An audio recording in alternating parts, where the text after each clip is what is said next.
Prego, cercate di prendere posto perché dobbiamo cominciare. Sopra c'è una sala aperta con uno schermo, con posti a sedere, circa 80 posti. Chi volesse andare di sopra è benvenuto. Mi sentite, sì? Signori, io darei inizio a questa giornata perché abbiamo tante cose da fare, il tempo stringe. Ma la prima cosa che voglio dire anche di fronte a voi, vedendovi così numerosi, è che noi stiamo facendo delle cose eccezionali, viviamo in maniera eccezionale in una città eccezionale. Grande. Con la vostra presenza qui oggi dimostrate che noi continuiamo a vivere in una città sommersa dall'acqua. Non so quante città al mondo potrebbero garantire questo. Quindi la prima cosa che vi chiedo è quella di farvi fare un applauso a voi stessi, perché siete qua per il vostro impegno e per continuare nella normalità.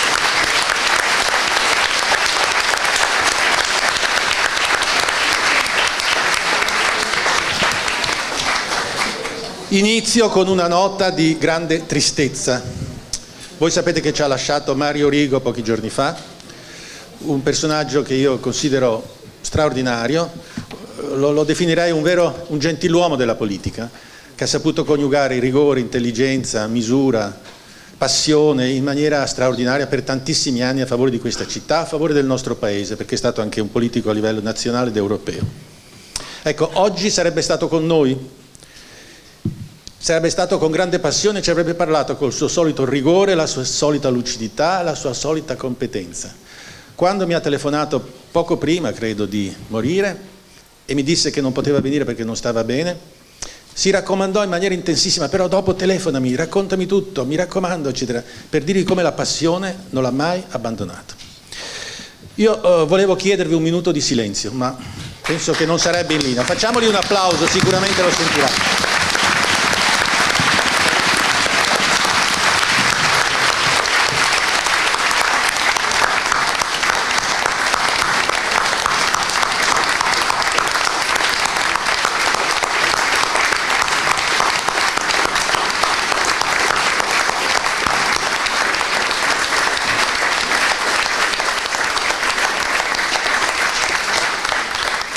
Sono sicuro che l'ha sentito e l'ha apprezzato. Ma veniamo a noi. Cari amici, noi oggi ci riuniamo in occasione di quello che potremmo definire un rito della vita democratica. Un rito tra i più alti e significativi, tra quelli che le democrazie da sempre conoscono. Quello della consultazione diretta dei propri cittadini su temi che li riguardano da vicino. È quello che avverrà tra pochi giorni, il prossimo 1° dicembre, con il referendum regionale sulla suddivisione del Comune di Venezia nei 2 comuni autonomi di Venezia e di Mestre. Compiamo questo nostro rito, quello che io ho definito un rito, in una città drammaticamente segnata dagli eventi delle scorse settimane. L'eccezionale acqua alta del 12 novembre e dei giorni successivi, che non ci dà ancora tregua, come vedete, che ha investito con conseguenze devastanti il centro storico, le isole e il nostro litorale. In questa occasione desidero esprimere la nostra più affettuosa vicinanza a tutti coloro che hanno sofferto e che soffrono ancora per questi eventi. A tutti loro io voglio inviare la vicinanza e l'affetto dell'Ateneo, ma anche la vicinanza e l'affetto di voi, di questa partecipe e numerosa assemblea. Ma non può essere taciuto al tempo stesso anche il fortissimo sentimento di sdegno che in questi giorni i veneziani e i tanti che da fuori Venezia guardano con affetto alla nostra città sentono e condividono. Lo sdegno per il tempo colpevolmente e inutilmente perduto dal lontano 1966, mentre il mondo andava avanti, veloce, e noi stavamo fermi. Lo sdegno per le scelte politiche compiute spesso con leggerezza, sempre prospettate come risolutive, come il Mose, sviluppate per di più nell'arco di inaccettabili decenni e tra casi di inconcepibile incompetenza e di vergognosa corruzione.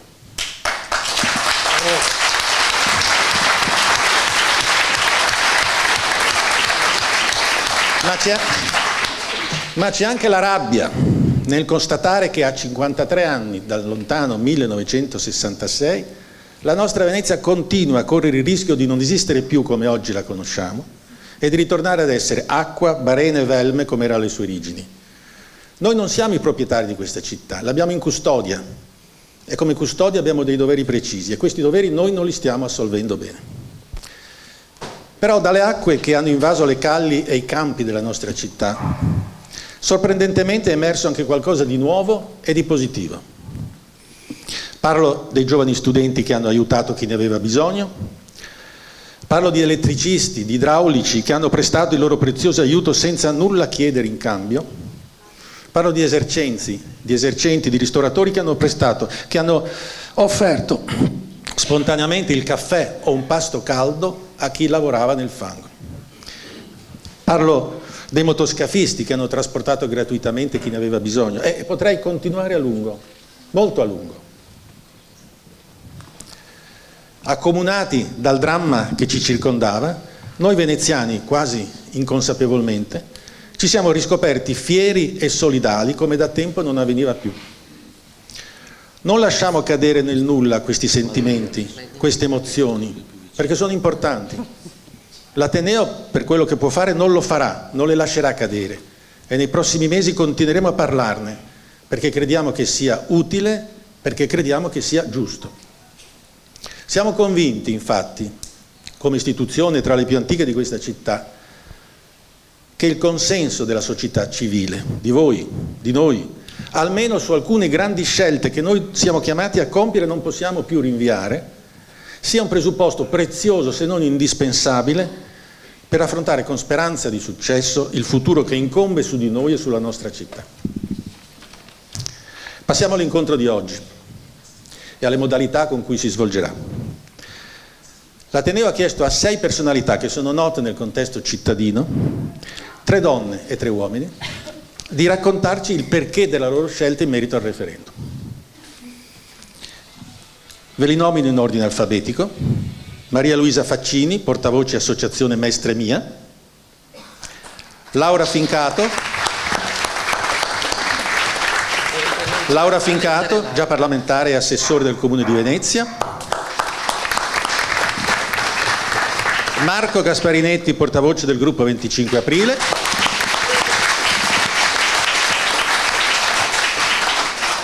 Nicola Pellicani, deputato del Partito Democratico e della Repubblica Italiana, Mara Rumiz, già assessore del Comune di Venezia, eccola, e Giorgio Supiei, presidente di Venezia Serenissima.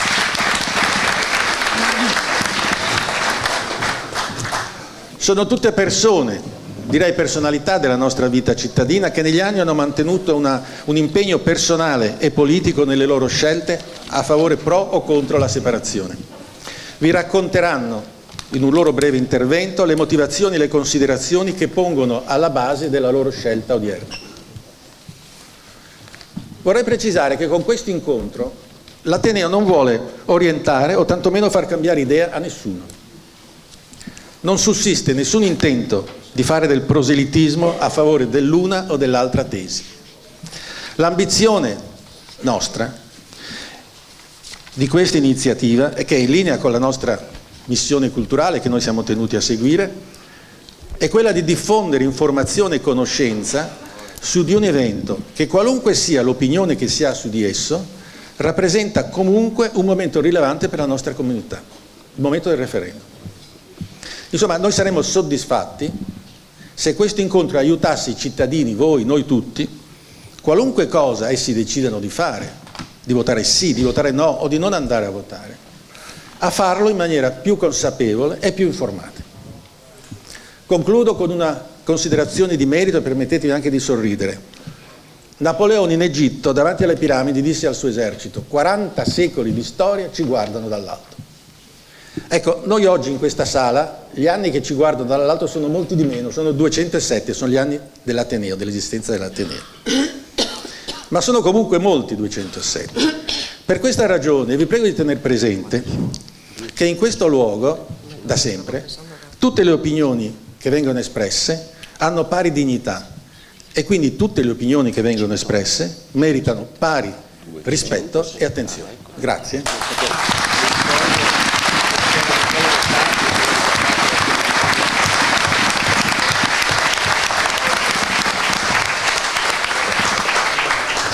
Iniziamo la prima testimonianza di oggi, Nicola Pellicani, deputato del Partito Democratico.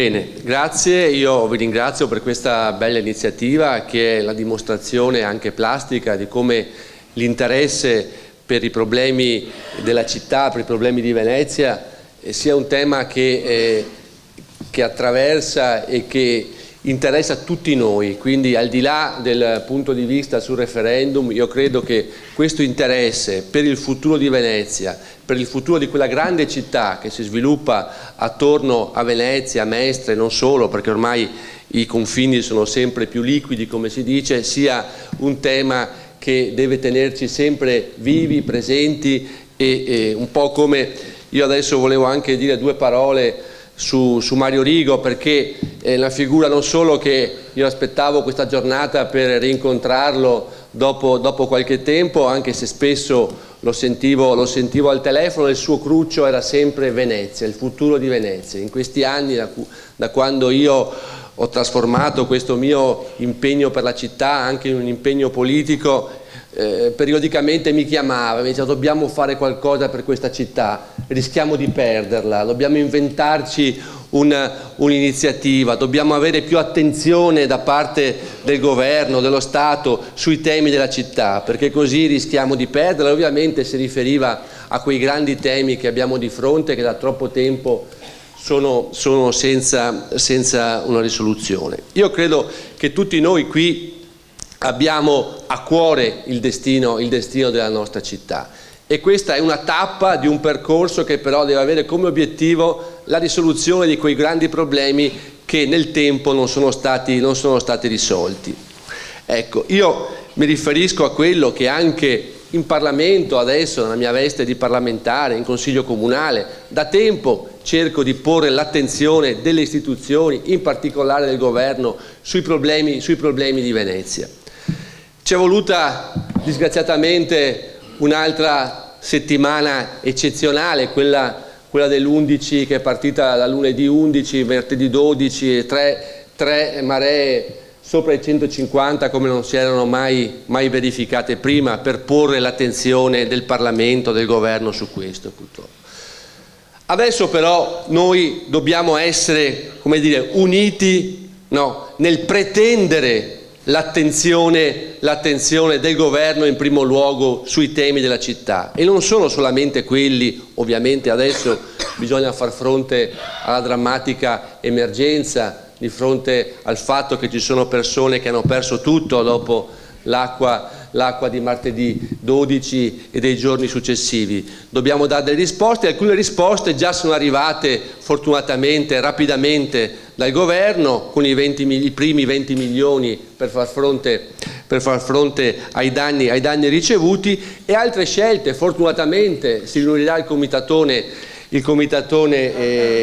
martedì prossimo e adotterà altre misure per la città. Io credo però che dobbiamo intanto ribadire un fatto, che quello che io chiamo il dossier Venezia, e che non riguarda solamente il tema della salvaguardia, degli interventi per far fronte all'acqua alta, che dobbiamo essere consapevoli. Con la data del 12 di novembre di quest'anno è una data che è davvero una linea rossa, è l'attestazione di un fallimento, perché noi ci siamo trovati dopo 53 anni di nuovo con lo stesso problema di quel 4 novembre del 66, negli stessi termini. Qualcosa è stato fatto, tanto è stato fatto, infatti i danni non sono stati quelli del 66, però sostanzialmente ci troviamo a dover ripartire da zero, nella consapevolezza che il MOSE, per quanto io sia tra quelli, siccome è stata un'opera ideata negli anni '80 che arriva a maturazione adesso, non si sarebbe mai dovuto realizzare un'opera così invasiva e pensare che fosse un'opera salvifica per la città, l'unico intervento, quando ormai adesso tutti gli studi che sono stati fatti sui cambiamenti climatici, sugli innalzamenti di mare ci dicono che comunque saranno necessari già mettersi al lavoro a studiare interventi aggiuntivi, nella speranza che una volta conclusi questo 5% di lavori che mancano, il MOSE funzioni.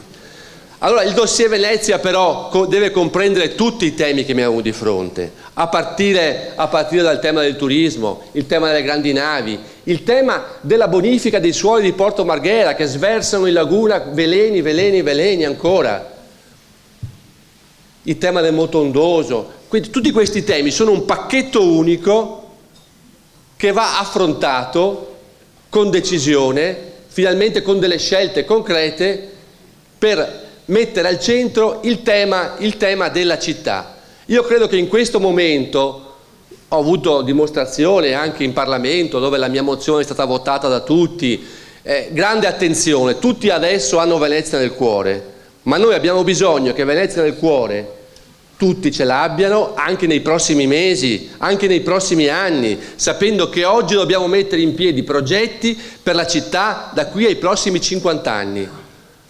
Sapendo che nel frattempo il mondo è cambiato soprattutto il quadro dei mutamenti climatici. Ecco, per questo io credo che in questa fase, io sul referendum, venendo adesso rapidamente alla questione, il tema del referendum, no, non è slegato secondo il mio punto di vista, scusate. Il tema del referendum in questo senso, io per la prima volta ho votato a 18 anni, avevo 18 anni e qualche mese nel 79 e ho votato convintamente no. Ho votato convintamente no le 3 volte successive e voterò convintamente no anche il 1° dicembre. Credo che di fronte ai problemi che abbiamo, che prima cercavo di evocare, riproporre il tema del referendum, della separazione, pensare che dividendo il comune si possano risolvere meglio problemi che non sono mai stati risolti fino adesso, solo parzialmente, è un'illusione, è buttare la palla avanti, è pensare che il sindaco, il comune possa avere anche dei poteri magici che non hanno i sindaci, che non hanno, perché come sapete poi bisogna andare nel concreto, le competenze, i poteri sono frammentati ed è impossibile pensare che un sindaco avrà più attenzione per Venezia, ma perché? Fino adesso c'è stata attenzione per Mestre, a Mestre dicono il contrario. Io credo che così sbagliamo l'obiettivo in tutta Europa e noi siamo all'interno dell'Europa, credo, no? E siamo una delle città simbolo dell'Europa. Si cerca di razionalizzare, di ottimizzare i servizi, di risparmiare risorse. I confronti sono tra città, territorio in giro per il mondo, cioè tra grandi piattaforme urbane, non tra piccoli comunelli. Non è che noi i grandi problemi li risolviamo con un piccolo comune, lo possiamo risolvere con una grande amministrazione, autorevole. Questo può succedere. Per cui io credo che purtroppo ciclicamente il malcontento che c'è, che è più sentito in alcuni momenti più a Mestre, in alcuni momenti più a Venezia, si trasforma in una raccolta di firme per il referendum. Ecco, io sono convinto, ribadisco, che la soluzione non sia nella divisione, che ci renderebbe più deboli, renderebbe più debole Venezia, renderebbe più debole Mestre, che poi Mestre è composta, come sapete, da più polarità, perché Mestre, poi c'è Marghera, c'è Favro, c'è Chirignago, che non si riconoscono in Mestre, perché un conto è la giusta difesa delle identità dei luoghi, altra cosa è l'amministrazione e il governo di un territorio. Grazie.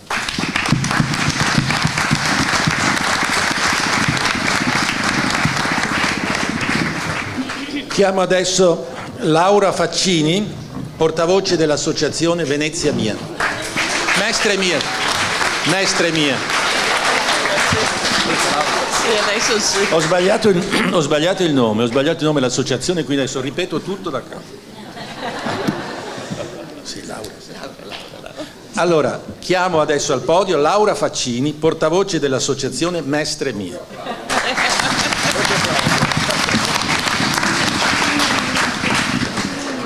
Buongiorno a tutti.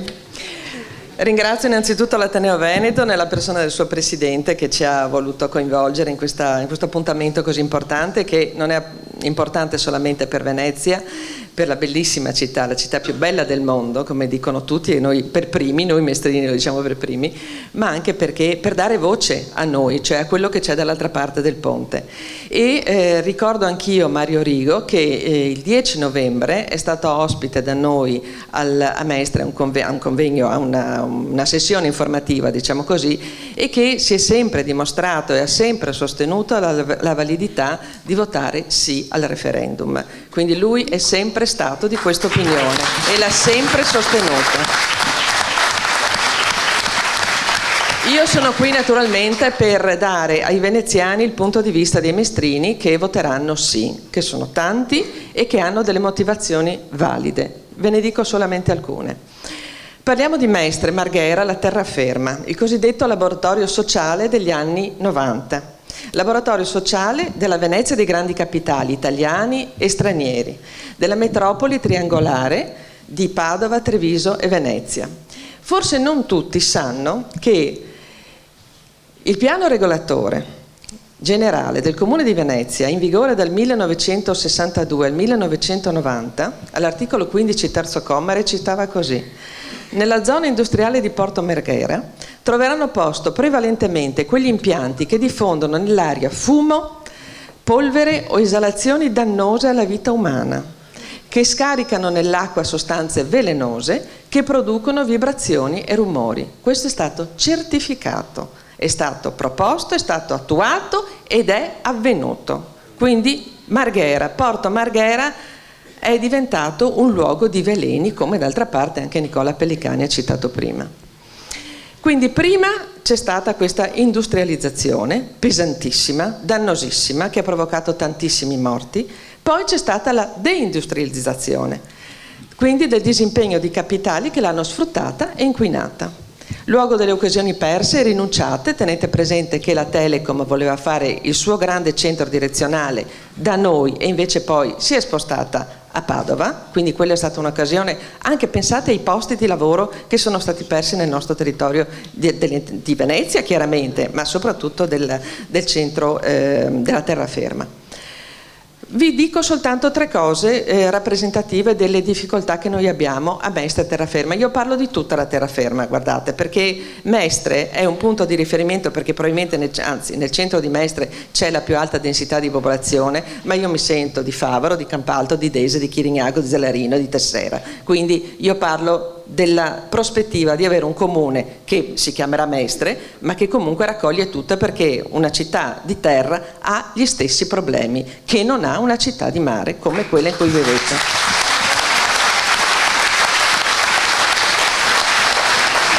Noi abbiamo una serie di grandissimi problemi. Primo problema, le attività economiche cittadine.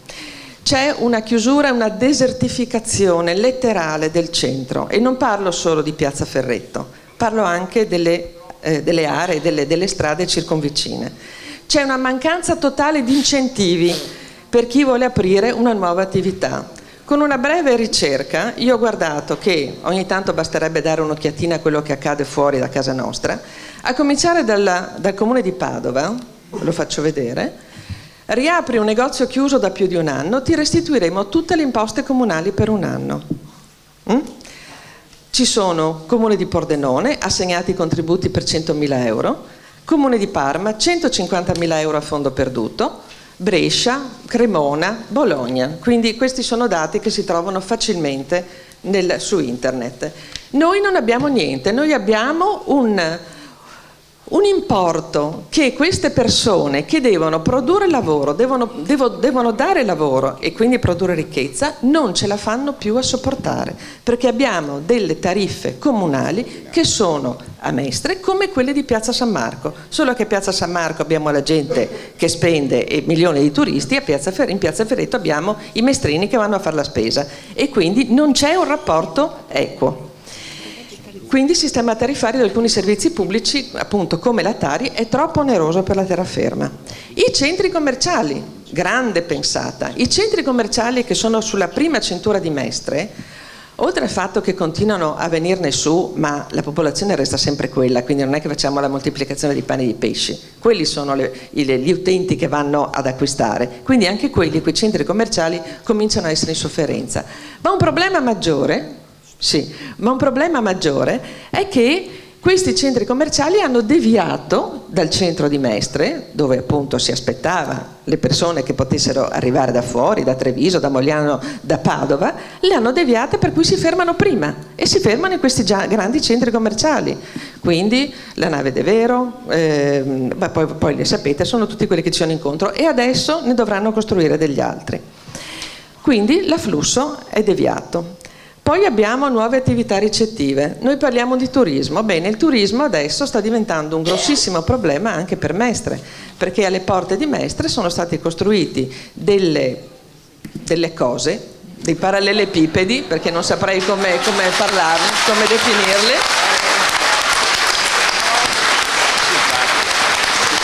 che hanno fatto in modo che sono diventate l'industria pesante del giorno d'oggi, perché questa è un'industria pesante.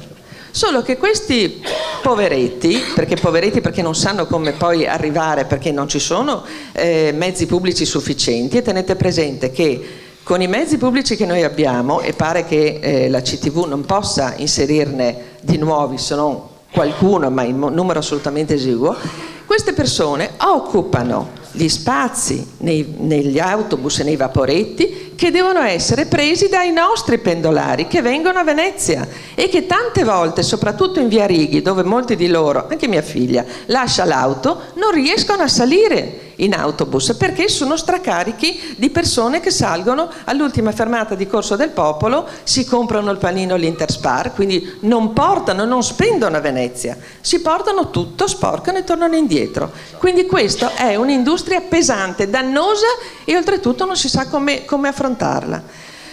Altra cosa, questi capitali che hanno investito in queste cose, li chiamo così, non sono capitali italiani, signori, sono capitali stranieri, che qui non lasciano niente, si prendono, investono e portano via.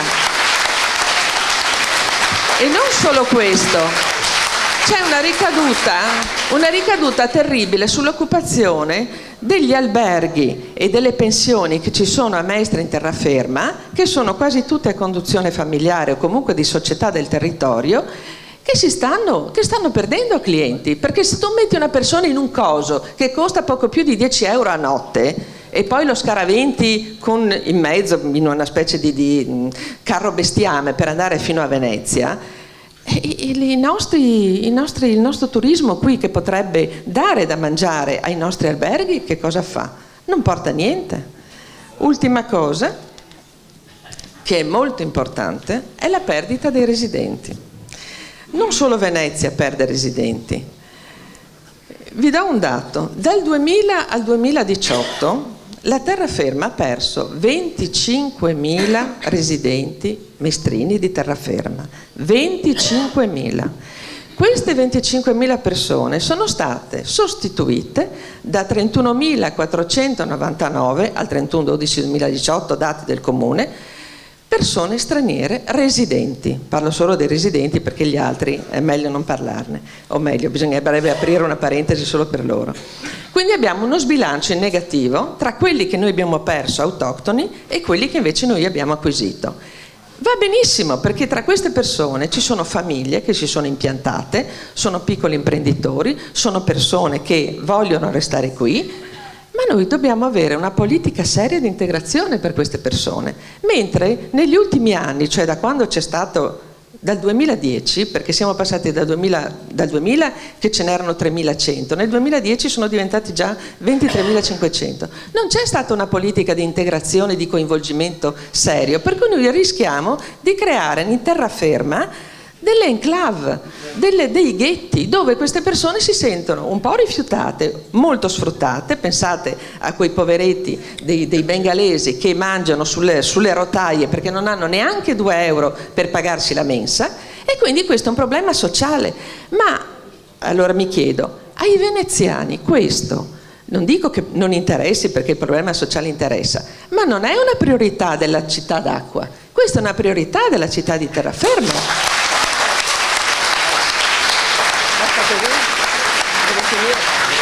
Sì, allora, io non ho finito, però magari poi nel secondo, però vi chiudo solamente con una riflessione. Io sono sempre stata per il sì, appartenevo anche all'associazione di Mario Bergamo, ho sempre combattuto per la mia città. Io da 10 anni dedico la mia vita per un'istituzione pubblica qui a Venezia, molti di voi mi conoscono, e io sono mestrina, quindi il mio amore per Venezia è inattaccabile, quindi io non parlo di parte perché sono di parte, perché sono di Mestre. Se io fossi veneziana voterei sì allo stesso modo, quindi il mio voto forse varrà per 2.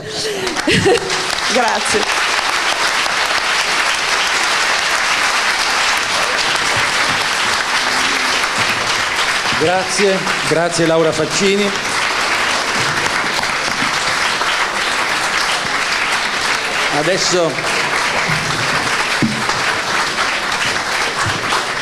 Adesso chiamo Mara Rumiz, già assessore del Comune di Venezia. Certo.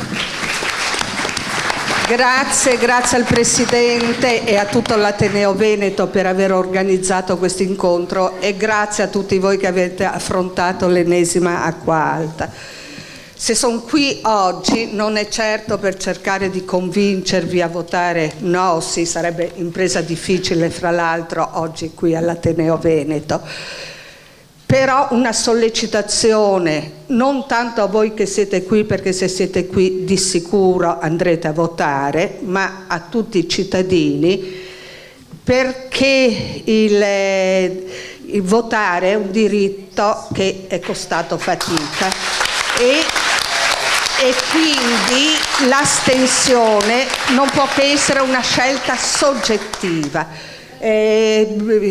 Incitare all'astensione non fa un buon servizio alla politica, non fa un buon servizio al Paese, soprattutto di questi tempi.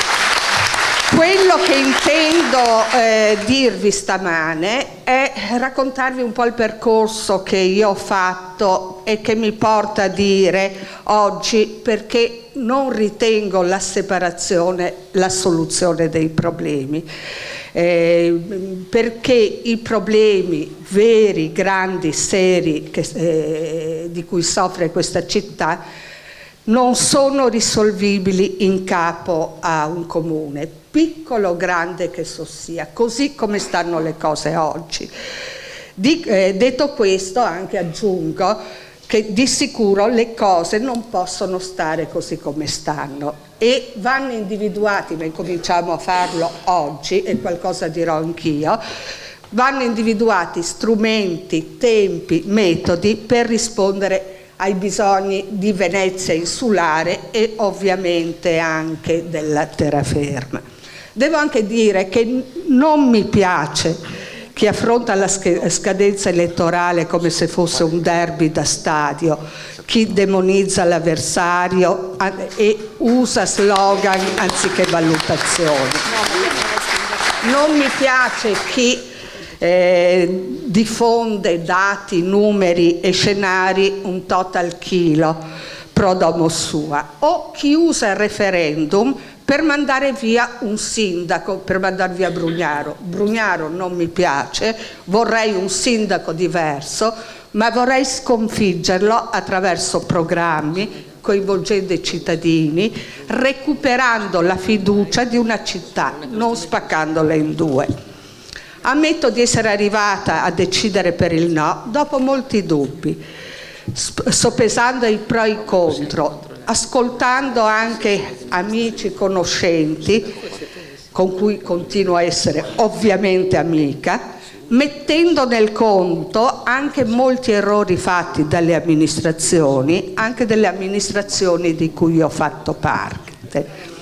È vero che nei referendum precedenti, per motivare il no, si sosteneva che bisognava fare prima la città metropolitana e allora sì che si sarebbero potute valorizzare le specificità del territorio. Ora la città metropolitana è stata istituita, ma non è certo quella che avevamo immaginato. È un ambito territoriale asfittico, ha poteri limitati e nessuna capacità di governo del territorio. Cosa ha fatto questa città metropolitana per arginare la proliferazione di alberghi, ostelli, residenze turistiche, Airbnb in tutta la provincia e anche oltre? Io credo nella città metropolitana, non in questa. Va assolutamente ripresa in mano e rivista totalmente anche nell'ambito territoriale. Perché dico che la soluzione dei problemi di cui Venezia patisce non stanno in capo al Comune? Li elenco velocemente. Prendiamo il primo: traffico acqueo. Siamo ancora nella situazione per cui uscendo da un canale, se giro a destra mi ritrovo la competenza dell'autorità portuale, se giro a sinistra quella del magistrato alle acque, ex magistrato alle acque. Questo impedisce al Comune non solo di normare in maniera unitaria il traffico in laguna, ma anche di avere l'esclusività del rilascio delle licenze, taxi, lancioni, noleggio o merci. Arrivano a Venezia lancioni con licenze rilasciate a Mira, Jesolo e Chioggia, e se non possono sbarcare nei canali di competenza comunale lo fanno nei canali, appunto, nelle altre acque. Seconda cosa, commercio. La liberalizzazione introdotta da Bersani va bene per buona parte dei comuni italiani, non va bene per Venezia. Le zone di limitazione come quella di Rialto, introdotte negli ultimi anni, e che è bene che ci siano, sono però dei semplici palliativi. Turismo. La competenza è regionale, la normativa fatta soprattutto per promuovere il turismo va benissimo ad Agordo, Jesolo, alla Riviera del Brenta, per Venezia è un disastro. Casa. A Venezia c'è un notevolissimo patrimonio residenziale pubblico. Il suo uso però dipende in larga parte dalla legge regionale sugli ERP recentemente rinnovata. Se la competenza fosse del Comune, si potrebbe decidere con maggiore agilità che una parte del patrimonio residenziale possa essere destinato ai giovani e al cosiddetto ceto medio, a cui sempre più resta preclusa la possibilità di restare o venire a vivere a Venezia. Una città quindi che oggi è per ricchi e per poveri, sapendo che tra i poveri si nascondono tanti evasori. Ci sono poi porto e aeroporto e sappiamo bene che queste sono aree extraterritoriali. Un'altra cosa mi preoccupa. Se Venezia fosse comune a sé, sarebbe ancora più difficile intervenire per bloccare l'espansione di alberghi ostelli in terraferma. E lo raccontava prima Maria Laura. E non mi dite che basta bloccare gli accessi, sappiamo tutti che non si può fare. Altra questione da tenere presente: tutti i trasferimenti di risorse dallo Stato e i livelli di servizi, sia sociosanitari che per il traffico e quant'altro, per il trasporto pubblico, oggi sono definiti in base al numero degli abitanti. Una città con meno di 80.000 abitanti vedrebbe ridursi notevolmente le sue risorse. Allora continuiamo a votare no e andiamo avanti così, ma neanche per sogno. Io approfitterei della grande attenzione che si è creata intorno a Venezia per chiedere autonomia normativa su turismo, commercio, traffico acqueo, ambiente, edilizia e soprattutto autonomia impositiva. Questo, per esempio, potrebbe risolvere, o se non risolvere, attenuare il problema degli affitti, degli alloggi trasformati in residenze turistiche, agendo appunto sulle aliquote fiscali. Oggi chi affitta turisti paga di tasse quanto paga se affittasse ai residenti. Differenziare le aliquote renderebbe forse conveniente locare ai residenti. Lo statuto, Lo statuto speciale è un'idea suggestiva da percorrere, ma da subito abbiamo un altro strumento. Agiamo sulla legge speciale non per avere ulteriori fondi che non ci sono a livello nazionale, ma per pretendere autonomia normativa per la città lagunare. Fra l'altro mi piace ricordare qui oggi che la legge speciale ha visto un straordinario, come si può dire, una straordinaria intelligenza dei legislatori del 73, Gianni Pellicanis in primis, la salvaguardia intesa come salvaguardia dalle acque, salvaguardia delle acque, quindi disinquinamento ambiente, salvaguardia socio-economica per una città viva, con abitanti, con gente che vive e lavora, con bambini che vanno a scuola. Ebbene, io credo che se i nostri rappresentanti, se i nostri parlamentari lavorassero per riconoscere a Venezia l'autonomia normativa, questa potrebbe essere una spinta maggiore alla soluzione dei problemi, maggiore che la separazione.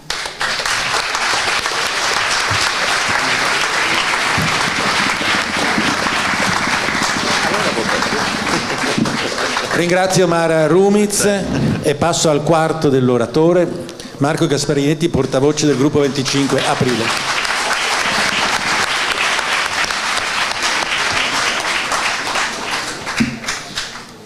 Io sono commosso perché questa mattina quando siamo usciti di casa noi tutti abbiamo dovuto inforcare gli stivali, ci siamo mossi dalle nostre case con l'acqua alle caviglie e con la pioggia. Il mio primo pensiero va a chi non è qui perché sta difendendo i piani terra dall'acqua alta. Abbiamo un'aula magna stracolma e una sala Tommaseo, mi dicono in collegamento diretta audio e video, altrettanto stracolma. E questo dimostra di quante energie sia ancora capace questa città. Non dateci per spacciati.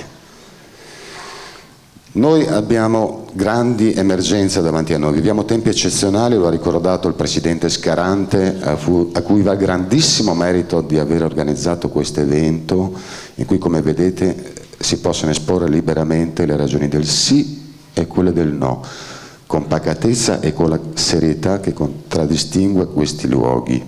Quindi un grazie di cuore innanzitutto al Presidente Scarante.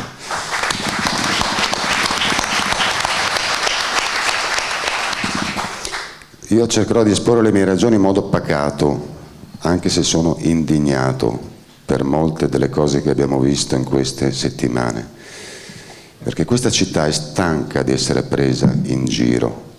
E non mi riferisco ai relatori qui presenti che hanno avuto il coraggio di venire all'Ateneo Veneto oggi, mi riferisco a chi predica l'astensionismo mentre saccheggia la città usandola come una vacca da mungere.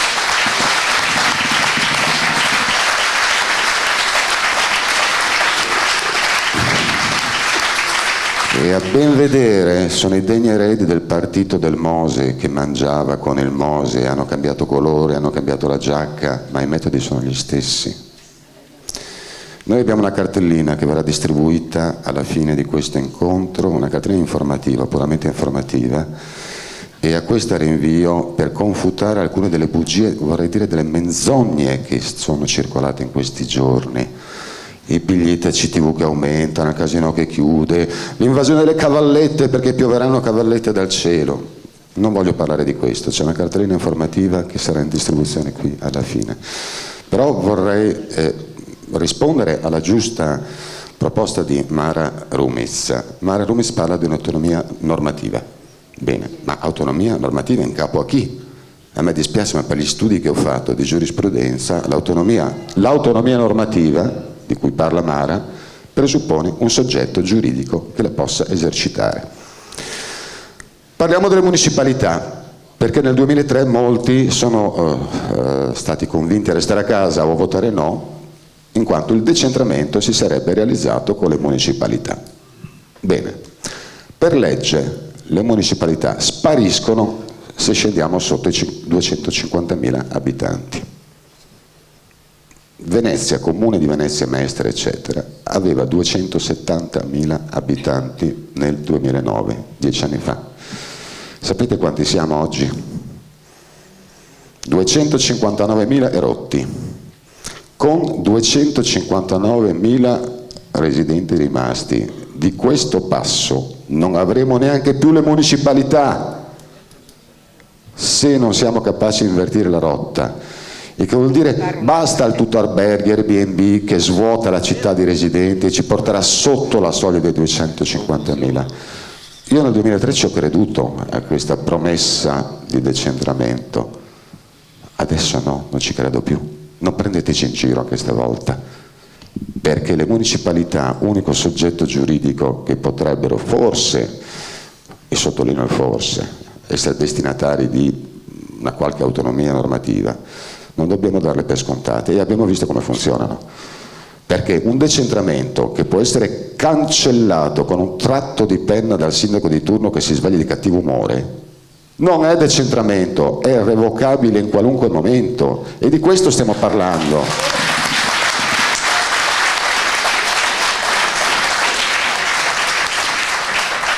Consiglio comunale del 19 novembre, vorrei parlarvene per capire cosa ci attende nel comune unico. Si parlava dell'emergenza dell'acqua alta a Venezia, con 2 mozioni depositate dalle opposizioni e dalla maggioranza. Una facciata striminzita della maggioranza fucsia, 4 facciate presentate dalle opposizioni. Il sindaco ha parlato, è rimasto ad ascoltare una curiosa gara in cui consiglieri di maggioranza volevano distinguersi nel senso chi lo adulava meglio, per dire quanto è bravo, quanto è immenso, quanto è capace. Il sindaco è rimasto in aula finché parlavano i consiglieri di maggioranza. Prima che potessero prendere la parola i capigruppo e le opposizioni è andato via. Noi a cosa saremo ridotti nel comune unico? A essere i soprammobili. Noi siamo condannati come veneziani a essere rappresentati in consiglio comunale da 6, 7, 8, 9 consiglieri che sempre saranno minoranza, e quando presentano 4 pagine di risoluzione, di mozione, il sindaco neanche li ascolta, se ne va.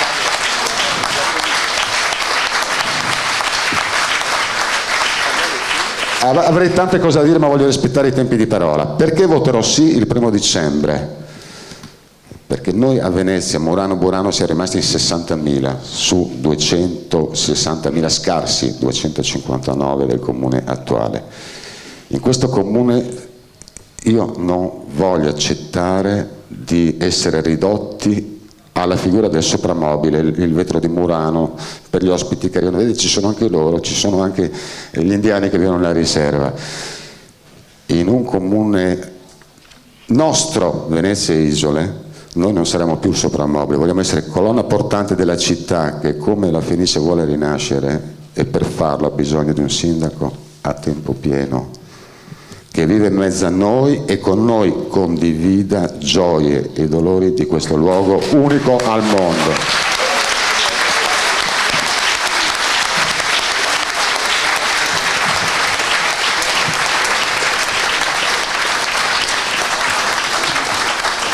Grazie a Marco Gasparinetti. Chiamo al podio Laura Fincato, già parlamentare e assessore del Comune di Venezia.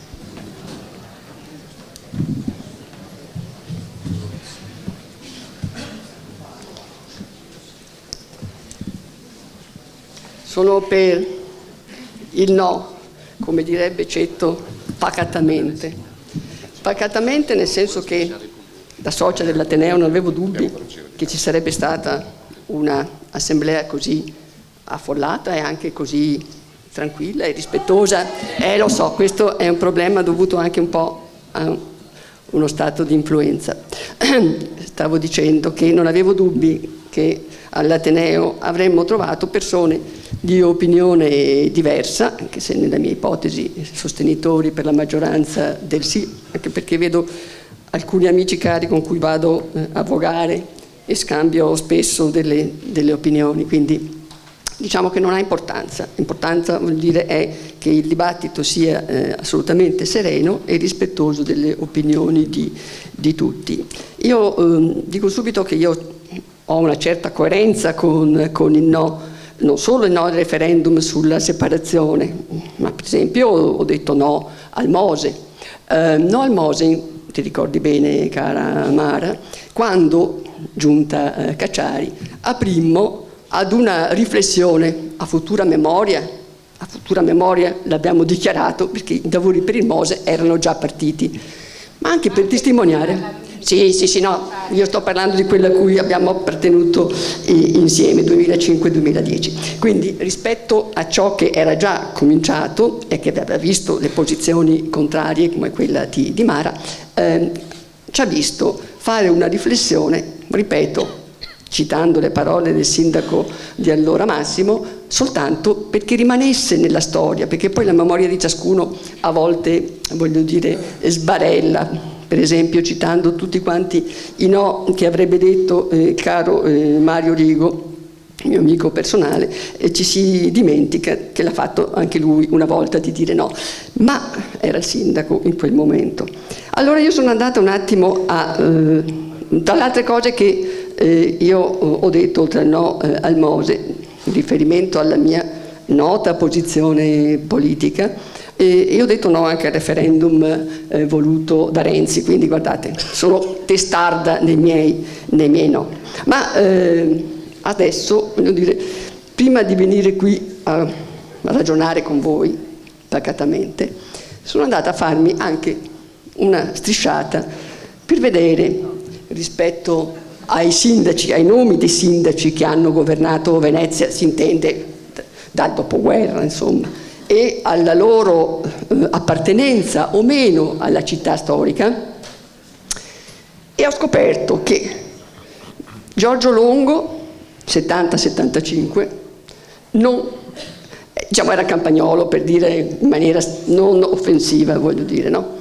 Poi avevamo Mario Rigo di Noale, poi avevamo Nereo Laroni di Marcon Favaro, adesso io non so dove sia arrivato, e poi abbiamo avuto da Casellati, eccetera, eccetera, Ugo Bergamo, e poi finiamo per tornare a quelli, diciamo, più vicini a noi. L'ultimo è addirittura di fuori Venezia. È l'ultimo che io non ho votato, sia chiaro, perché poi mi fa piacere sentire, voglio dire, che... Prego?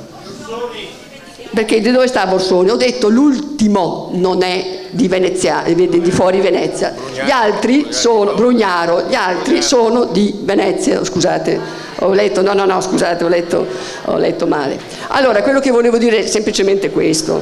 Allora, fermo restando che chi ha votato chi lo sa chi ha votato, io poi ho fatto la campagna elettorale, quindi è chiaro per chi ho votato e a chi mi rivolgo politicamente, perché poi sono assolutamente convinta che le questioni stanno certamente nelle personalità, ma stanno soprattutto nelle competenze e nelle caratteristiche d'ordine politico.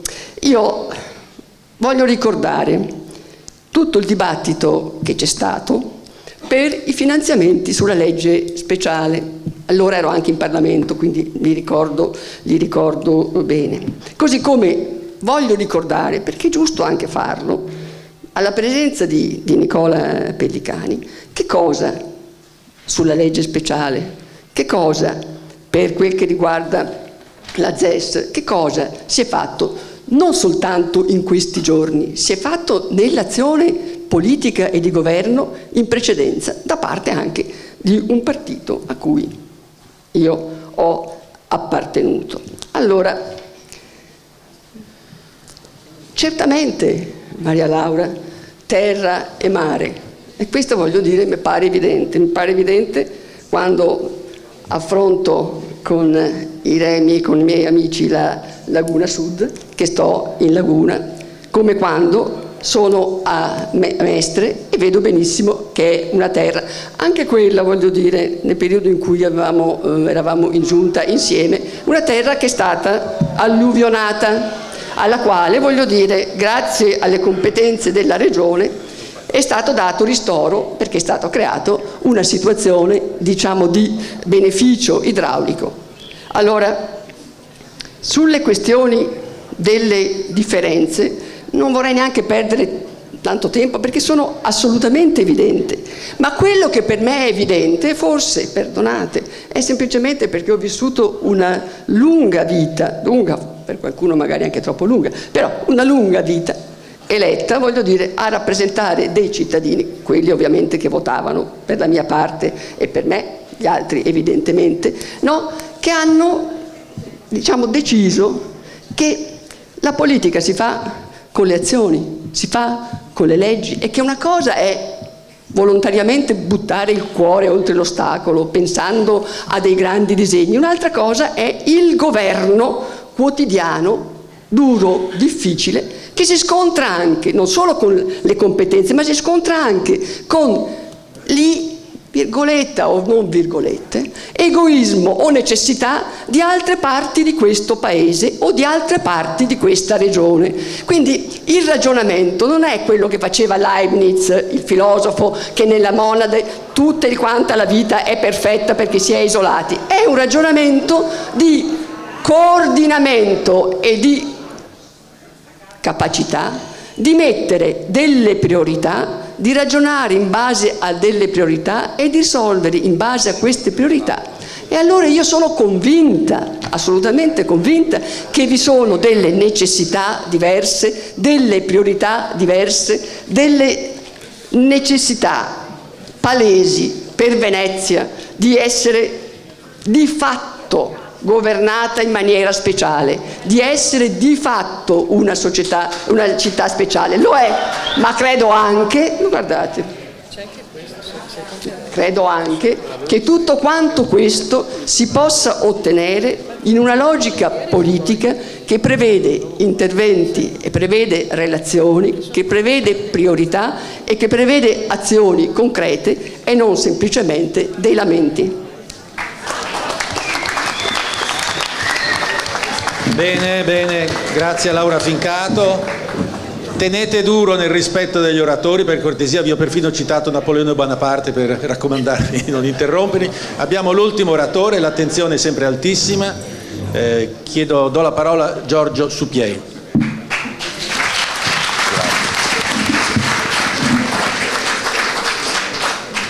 Allora anch'io ringrazio ovviamente il Presidente dell'Ateneo e l'iniziativa dell'Ateneo e tutti voi che siete qui. Anche io ho una forte emozione, non solo per l'amore e la passione da veneziano che ho per la città e l'emozione di arrivarci con gli stivali dell'acqua alta, ma soprattutto anch'io per la mancanza del senatore Mario Rigo, il quale mi ha telefonato, forse l'ultima telefonata fatta prima di morire, voleva affidarmi un suo scritto, mi ha chiesto di intervenire per suo conto, voleva affidarmi un suo scritto, non ha fatto tempo e mi ha detto: Giorgio, ci siamo conosciuti col primo referendum, io portavo, non dico le braghe corte ma quasi, e vorrei essere presente, vorrei anche affidare. Non ha fatto in tempo, cercherò comunque di prendere questo testimone suo con la commozione di chi ha avuto questo ultimo contatto.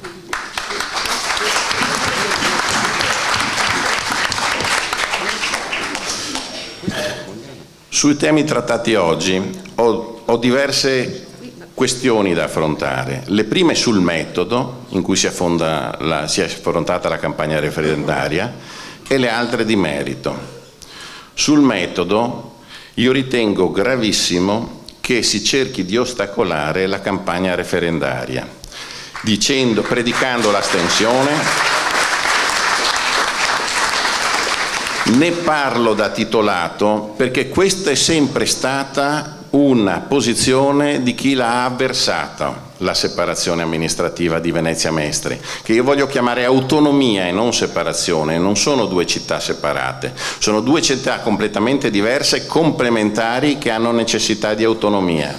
Ne parlo a ragione perché in occasione della prima campagna referendaria mi sono passato 2 mesi in ospedale perché pestato e malmenato da chi cercava di non far attaccare i manifesti in quell'occasione. Uscivamo dall'ultima consultazione che chiudeva la campagna referendaria al Cinema San Marco, le relazioni tenute dal ministro Visentini, da Ugo Bergamo e Mario Delia, eccetera. Andavamo insieme a loro a attaccare i manifesti, li strappavano per strada, come li hanno strappati in questa occasione a Saccafisola, e a San Marcuola, dove invece questi metodi vanno contestati.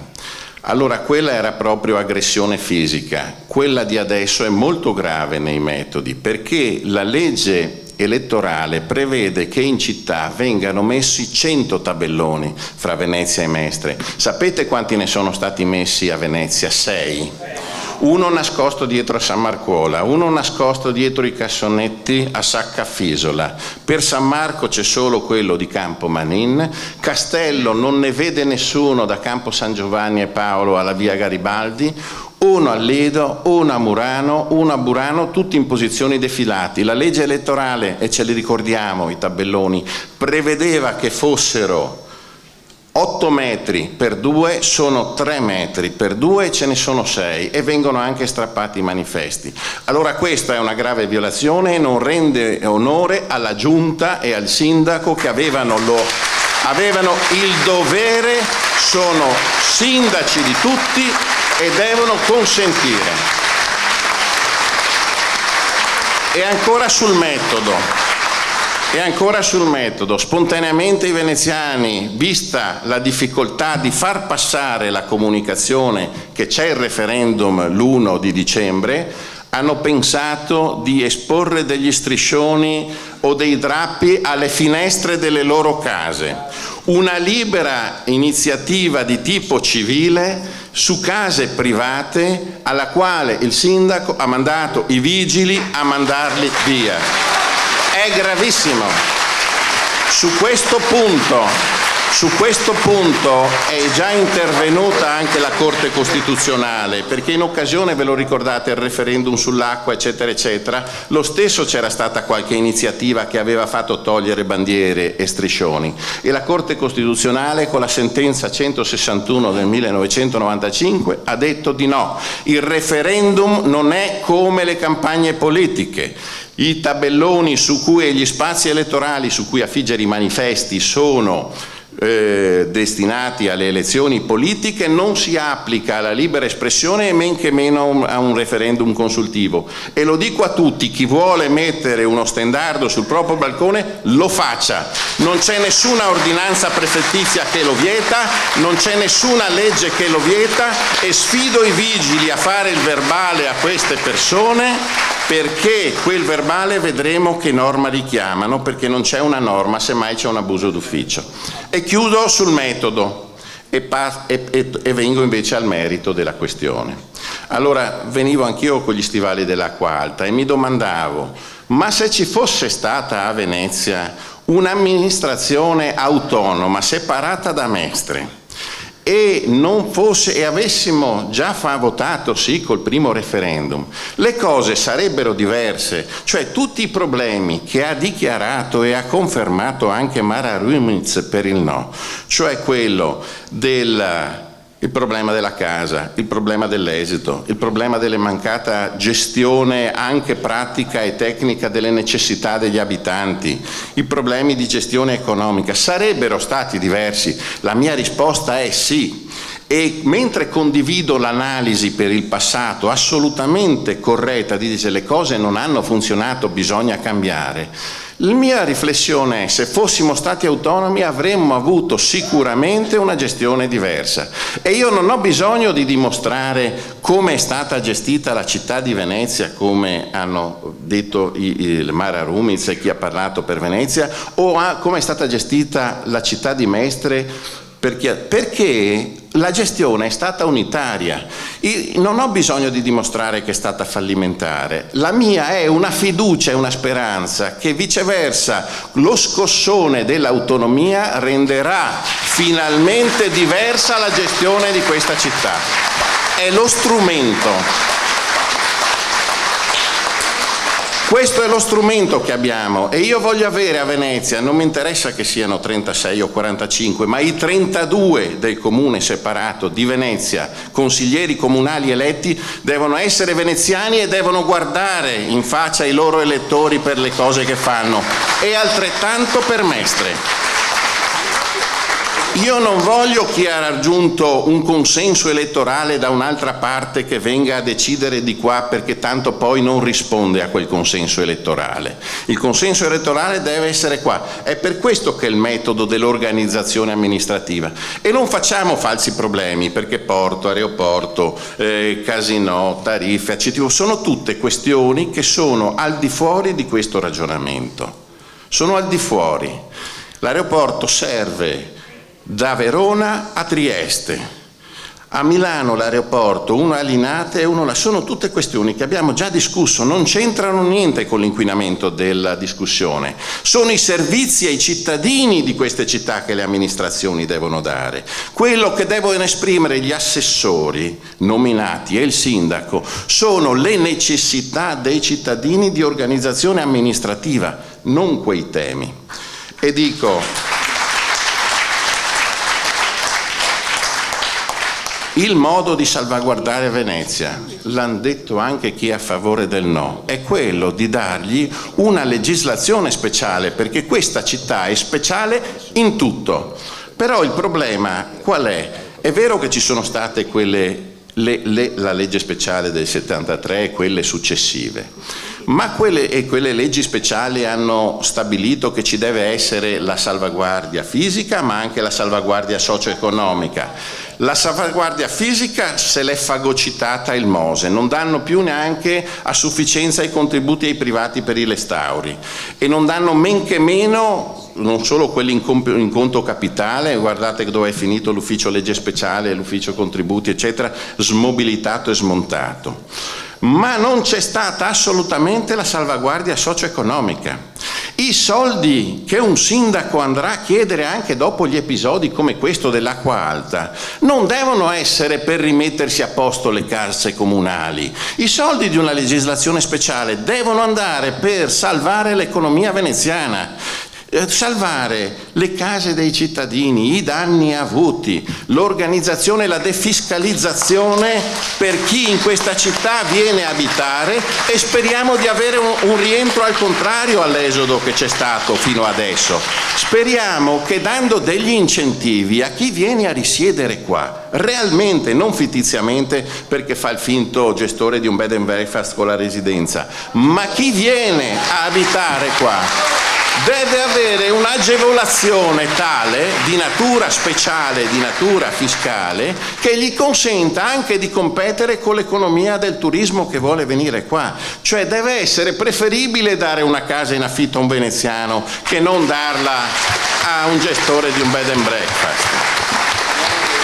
Allora è chiaro che la legislazione, e concludo, è chiaro che la legislazione speciale per Venezia ci vuole perché è una città speciale, ma non ce la danno se siamo uniti a Mestre, cioè se questi sono 50.000 abitanti e 180 sono come quelli di Padova, di Scorsese abbiamo bisogno di essere una città autonoma per poter puntare a avere tutti insieme qui a Venezia quella legislazione speciale che la salvaguardi, e per avere a Mestre finalmente una sua autonomia di gestione che dia risposte a quei cittadini che oggi non le hanno.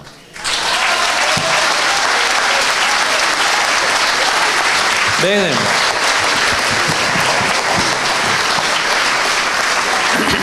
Dunque abbiamo concluso questa prima fase. Voi avete ascoltato 6 oratori, avete ascoltato 6 interventi. Io non entro nel merito degli interventi, sarebbe scorretto lo se facessi, però tutti sono stati interventi rigorosi, pieni di impegno civile e ricchi di considerazioni, stimoli e suggestioni. Ecco perché noi adesso passiamo alla seconda fase di questo nostro incontro e diamo il diritto di parola di nuovo ai nostri 6 oratori per un brevissimo intervento di pochi minuti, 1, 2, 3 al massimo, in cui loro potranno rispondere o collegare gli elementi che sono stati detti nei precedenti interventi. Molti infatti delle considerazioni fatte sono quasi speculari, cioè valgono per l'una e l'altra opzione, ma vengono visti in maniera diversa. Credo sia giusto quindi mettere a confronto i nostri 6 oratori fra quello che loro hanno detto e quello che gli altri hanno detto, e questo sempre a fini di approfondire e di avere maggiore comprensione. Io quindi richiamo nuovamente l'onorevole Pellicani al palco per un breve intervento, questa volta di pochi minuti, su queste linee.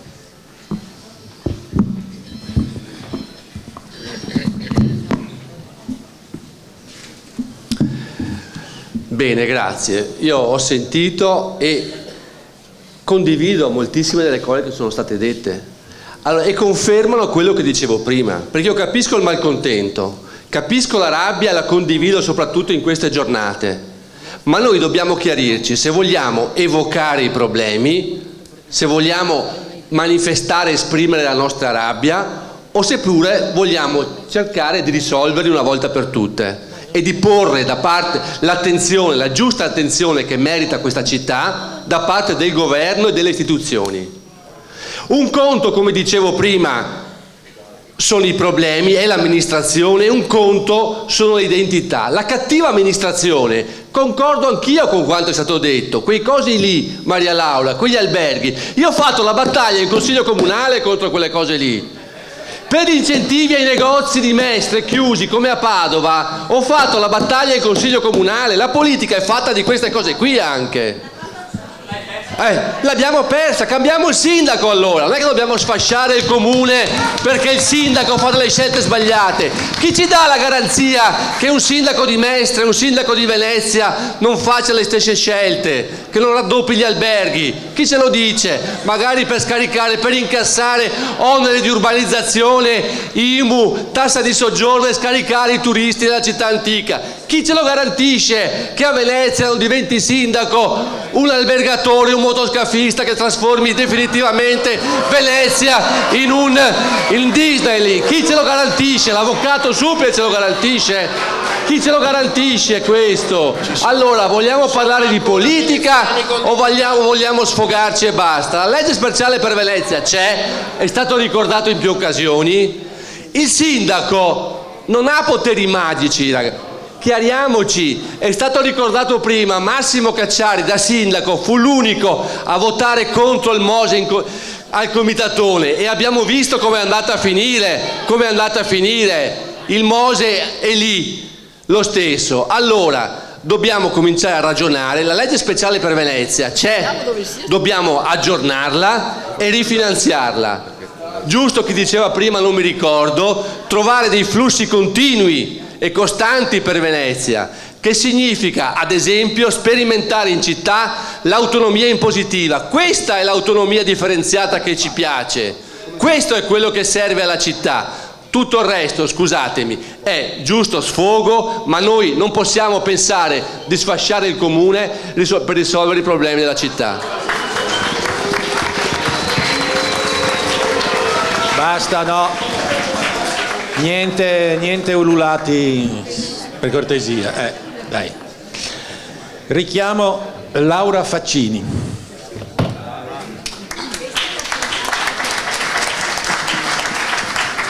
Sono più bassa.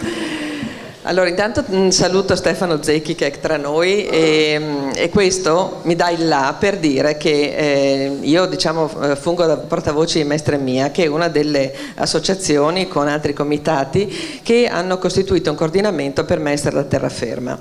E ci siamo dati come scopo quello principalmente di informare, non fare proselitismo, di informare, perché un voto deve essere un voto consapevole.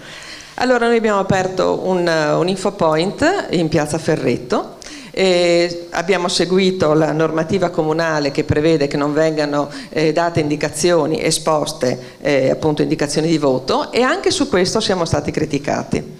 Vabbè, non importa. Abbiamo voluto coordinare e coinvolgere i cittadini, appunto, per un voto consapevole. Quindi abbiamo predisposto un questionario con l'ipotesi di un comune autonomo di terraferma in base a una serie di argomenti che vanno dalla viabilità al commercio, all'artigianato, alla sicurezza, all'integrazione, delle priorità appunto che i cittadini dovrebbero dare alla prossima futura auspicata amministrazione della terraferma. E forse qualcuno di voi avrà letto i risultati dei primi 500 questionari compilati ed effettivamente rispecchiano quello che io dicevo prima, quindi c'è una grande necessità di uno stimolo al commercio, alle attività produttive, c'è comunque, nonostante sia stata almeno risanificata una zona di Mestre, la necessità di sicurezza, perché da noi la sicurezza, il degrado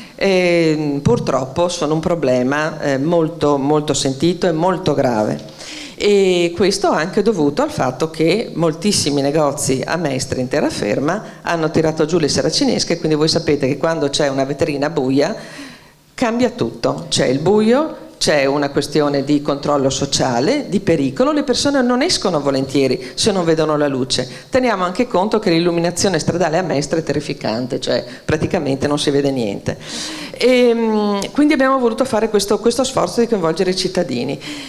Io vedo che voi qui a Venezia siete molto motivati, siete veramente quasi una comunità, mi si riempie veramente il cuore di gioia vedervi tutti qui motivati. Abbiamo dei problemi a Mestre, perché? Perché a Mestre abbiamo tanti veneziani che si sono trasferiti in seguito anche all'Acqua Granda, in seguito ai problemi di Marghera, quindi io faccio un appello a voi veneziani che sicuramente avrete parenti, amici, conoscenti a Mestre, di capire qual è la differenza, perché io non ho paura della gente che decide di cambiare, ho paura della gente che si appiattisce, di quella che non vuol cambiare, di quella che aspetta che qualche amico, qualche principe dia loro qualche beneficio, ed è quello che sta succedendo adesso. Quindi noi dobbiamo avere il coraggio di cambiare. E io capisco quello che ha detto Nicola, chi ci sa dire se un sindaco di Venezia o di Mestre potrebbe fare meglio, ma a Cipicchia abbiamo l'esempio del passato. Che cosa ci costa guardare il futuro? Immaginatevi voi una Venezia come la vorreste voi, con un sindaco, con un'amministrazione dedicata, e noi comunque anche a Mestre, che capisca veramente, che pensi solo a voi, perché signori, a Venezia il sindaco lo decidiamo noi, non lo decidete voi, perché siamo numericamente maggiori, ed è pazzesco questo.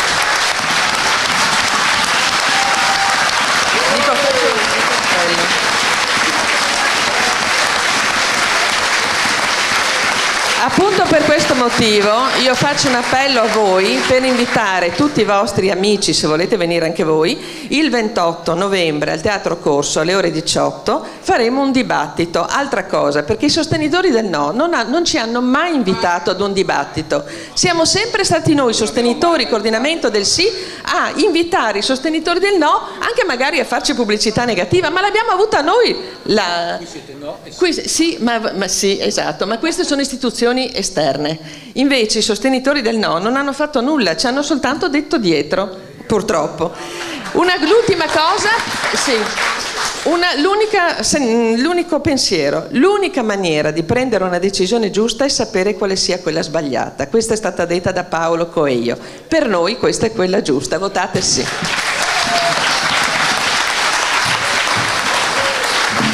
Chiamo Mara Rumiz.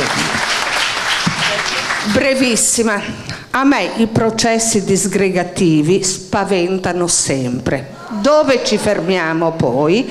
Sappiamo già che Burano da tempo ha delle pulsioni per andare verso il Cavallino, no?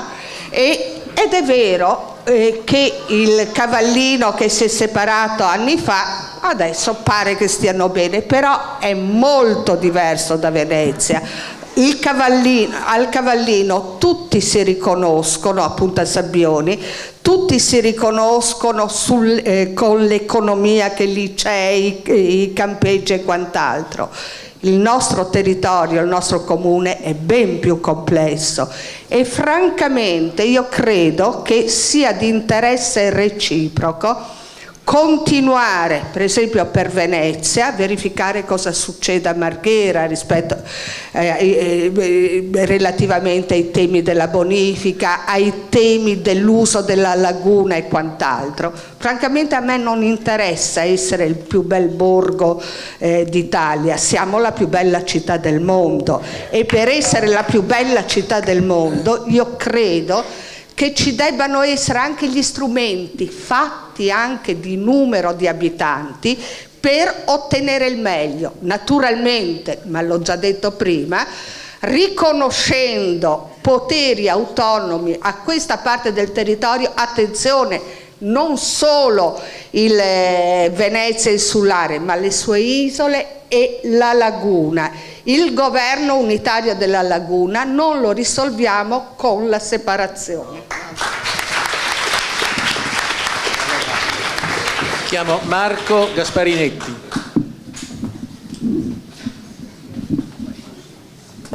Grazie, si sente bene? Vorrei che sentissero tutti, perché vorrei dare immediatamente due risposte a quanto ho sentito ora. Innanzitutto, carissima Mara, sei una persona che stimo moltissimo. Hai parlato di Burano. Burano è nel mio cuore, ci vado spesso.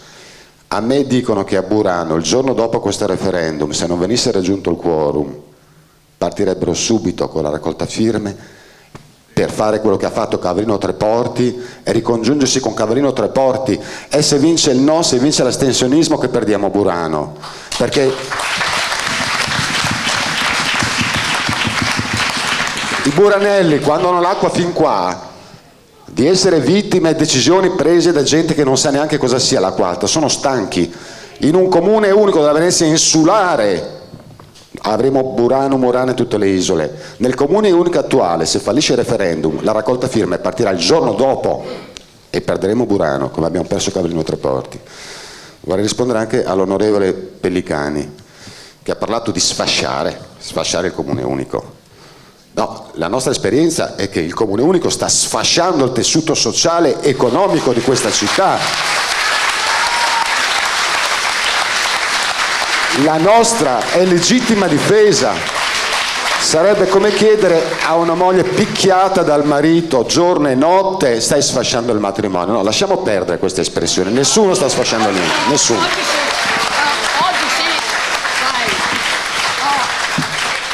Ci sono alcuni dati che troverete all'uscita. Io non posso dilungarmi e ringrazio anzi il Presidente per la pazienza che ha avuto con me, però vi invito veramente a leggere questa cartellina informativa che verrà distribuita, perché con questa non rispondiamo alle bugie. Voglio soltanto anticiparvi un dato. Visti certi volantini che girano, Venezia una e unica, non so, Venezia è unica. Bene, parliamo allora della Venezia unica e della CTV. Attualmente nel bilancio comunale che abbiamo passato al setaccio entrano 70 milioni di euro di trasferimenti della Regione per il contratto trasporto pubblico, 30 milioni di euro per il trasporto acqueo, di cui 22 milioni e mezzo dai turisti che non hanno la Venezia unica, e per il trasporto su gomma e su rotaia entrano 3 milioni e 800 mila euro.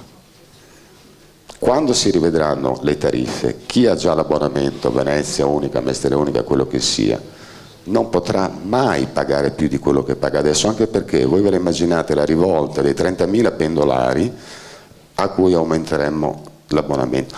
Nessuno lo farà mai. La VM è una società per azioni controllata al 100% dal Comune di Venezia. A sua volta controlla la CTV. Un domani nel Consiglio di amministrazione di AVM si daranno i rappresentanti dei due comuni di Mestre e Venezia. Non raccontiamoci bugie.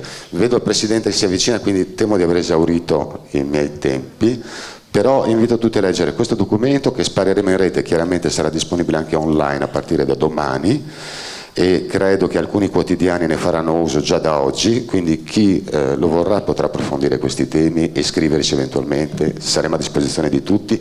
Invito anch'io tutti ad andare a Teatro Corso il 28, mi sembra una cosa importante per ripetere a Mestre il grandissimo successo di oggi.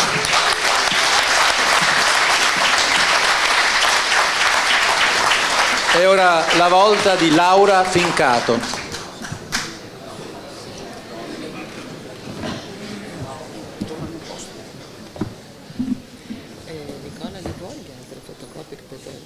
Già prima avevo detto che le emozioni del cuore, le emozioni della storia, le emozioni della vita quotidiana sono rispettabili e devono essere assolutamente rispettate. Altra cosa è ragionare in termini legislativi, in termini amministrativi. Questa seconda parte, in genere, voglio dire, è meno simpatica, ha meno appeal della prima, perché è evidente, voglio dire, che chi come noi è con gli stivali, che chi ha partecipato ieri sera all'assemblea rispetto al Mose, voglio dire, esprime nella sua fisicità delle situazioni. Quando io affronto il termine invece di elezioni, lo devo fare rispetto a quella che è, da una parte, la storia democratica del nostro Paese, che, ripeto, vede sempre eleggere quelli che sono votati dai cittadini, per il momento, che siano votati a Venezia, che siano votati a Mestre, che abbiano la residenza a Venezia, che l'abbiano a Mestre, poi vale per tutte le città d'Italia. Evidentemente ci sono delle liste di partiti, di liste civiche, insomma, di chi si presenta con un simbolo che raccoglie per coloro che si candidano, raccolgono dei voti. Quindi su questo voglio dire, definire chi sarà il sindaco nato a Venezia con gli stivali come noi, piuttosto che, voglio dire, un campagnolo, non cambia assolutamente nulla, voglio dire.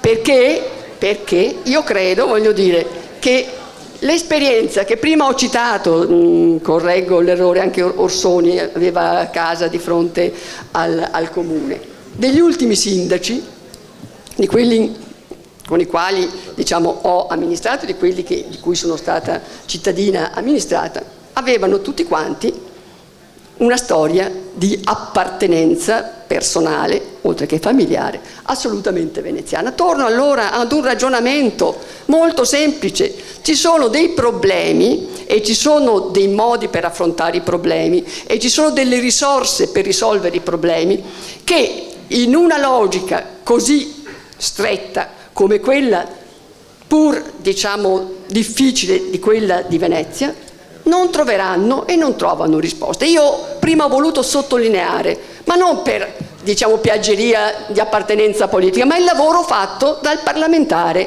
Nicola Pellicani. Perché? Perché quando parliamo di legge speciale parliamo di soldi che vengono, quando parliamo di ZES parliamo di una realtà di sviluppo nuova e fino adesso non attuata, che coinvolge tutta un'area, compresa l'area di Venezia. Allora il mio ragionamento è e torna ad essere, simpatico o non simpatico che sia, il ragionamento di quelle che sono le competitività oggi nel mondo. Sono delle aree grandi, all'interno di queste aree ci sono le specialità, ci sono le differenze, ci sono le necessità impellenti, ci sono quelle cose che ognuno di noi vive, ma la risoluzione dei grandi problemi si hanno solamente con le grandi idee, le grandi risorse e la grande solidarietà.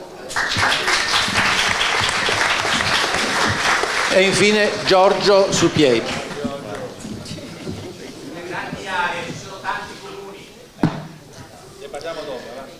Allora, io vorrei dire a chi è per il no che noi che abbiamo deciso di separarci non abbiamo in mente il processo disbregativo, non vogliamo sfasciare niente.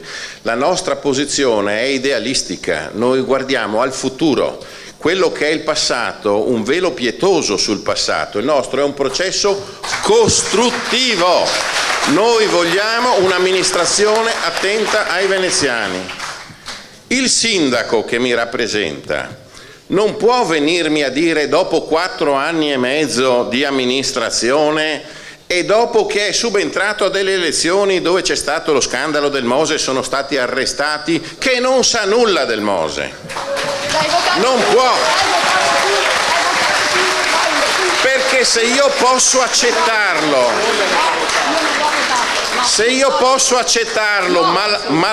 a malincuore, se posso accettarlo a malincuore da chi abita a Spinea o da chi abita anche marginalmente a Seggiano, dal sindaco di Venezia no.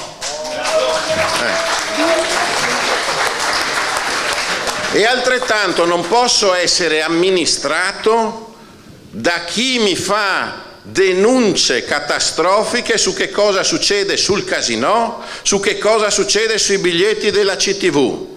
Il casinò è istituito a favore di Venezia, di una città che si chiama tale, quindi della città storica, è in alternativa a quelle che sono le leggi sul divieto del gioco d'azzardo. Ho anche delle perplessità che sia un grande favore avere il casinò come stanno andando i bilanci e averlo portato a Canoghera, dove ci sono le slot machine dove le signore si giocano la pensione, anziché esserci grandi giocatori. È chiaro che se analizzo i bilanci ci sono due bilanci separati, ed è chiaro che se io metto due istituzioni da una parte non raddoppio le presenze, ma se ne tolgo una e la riconcentro, mi riconcentro in quella sede.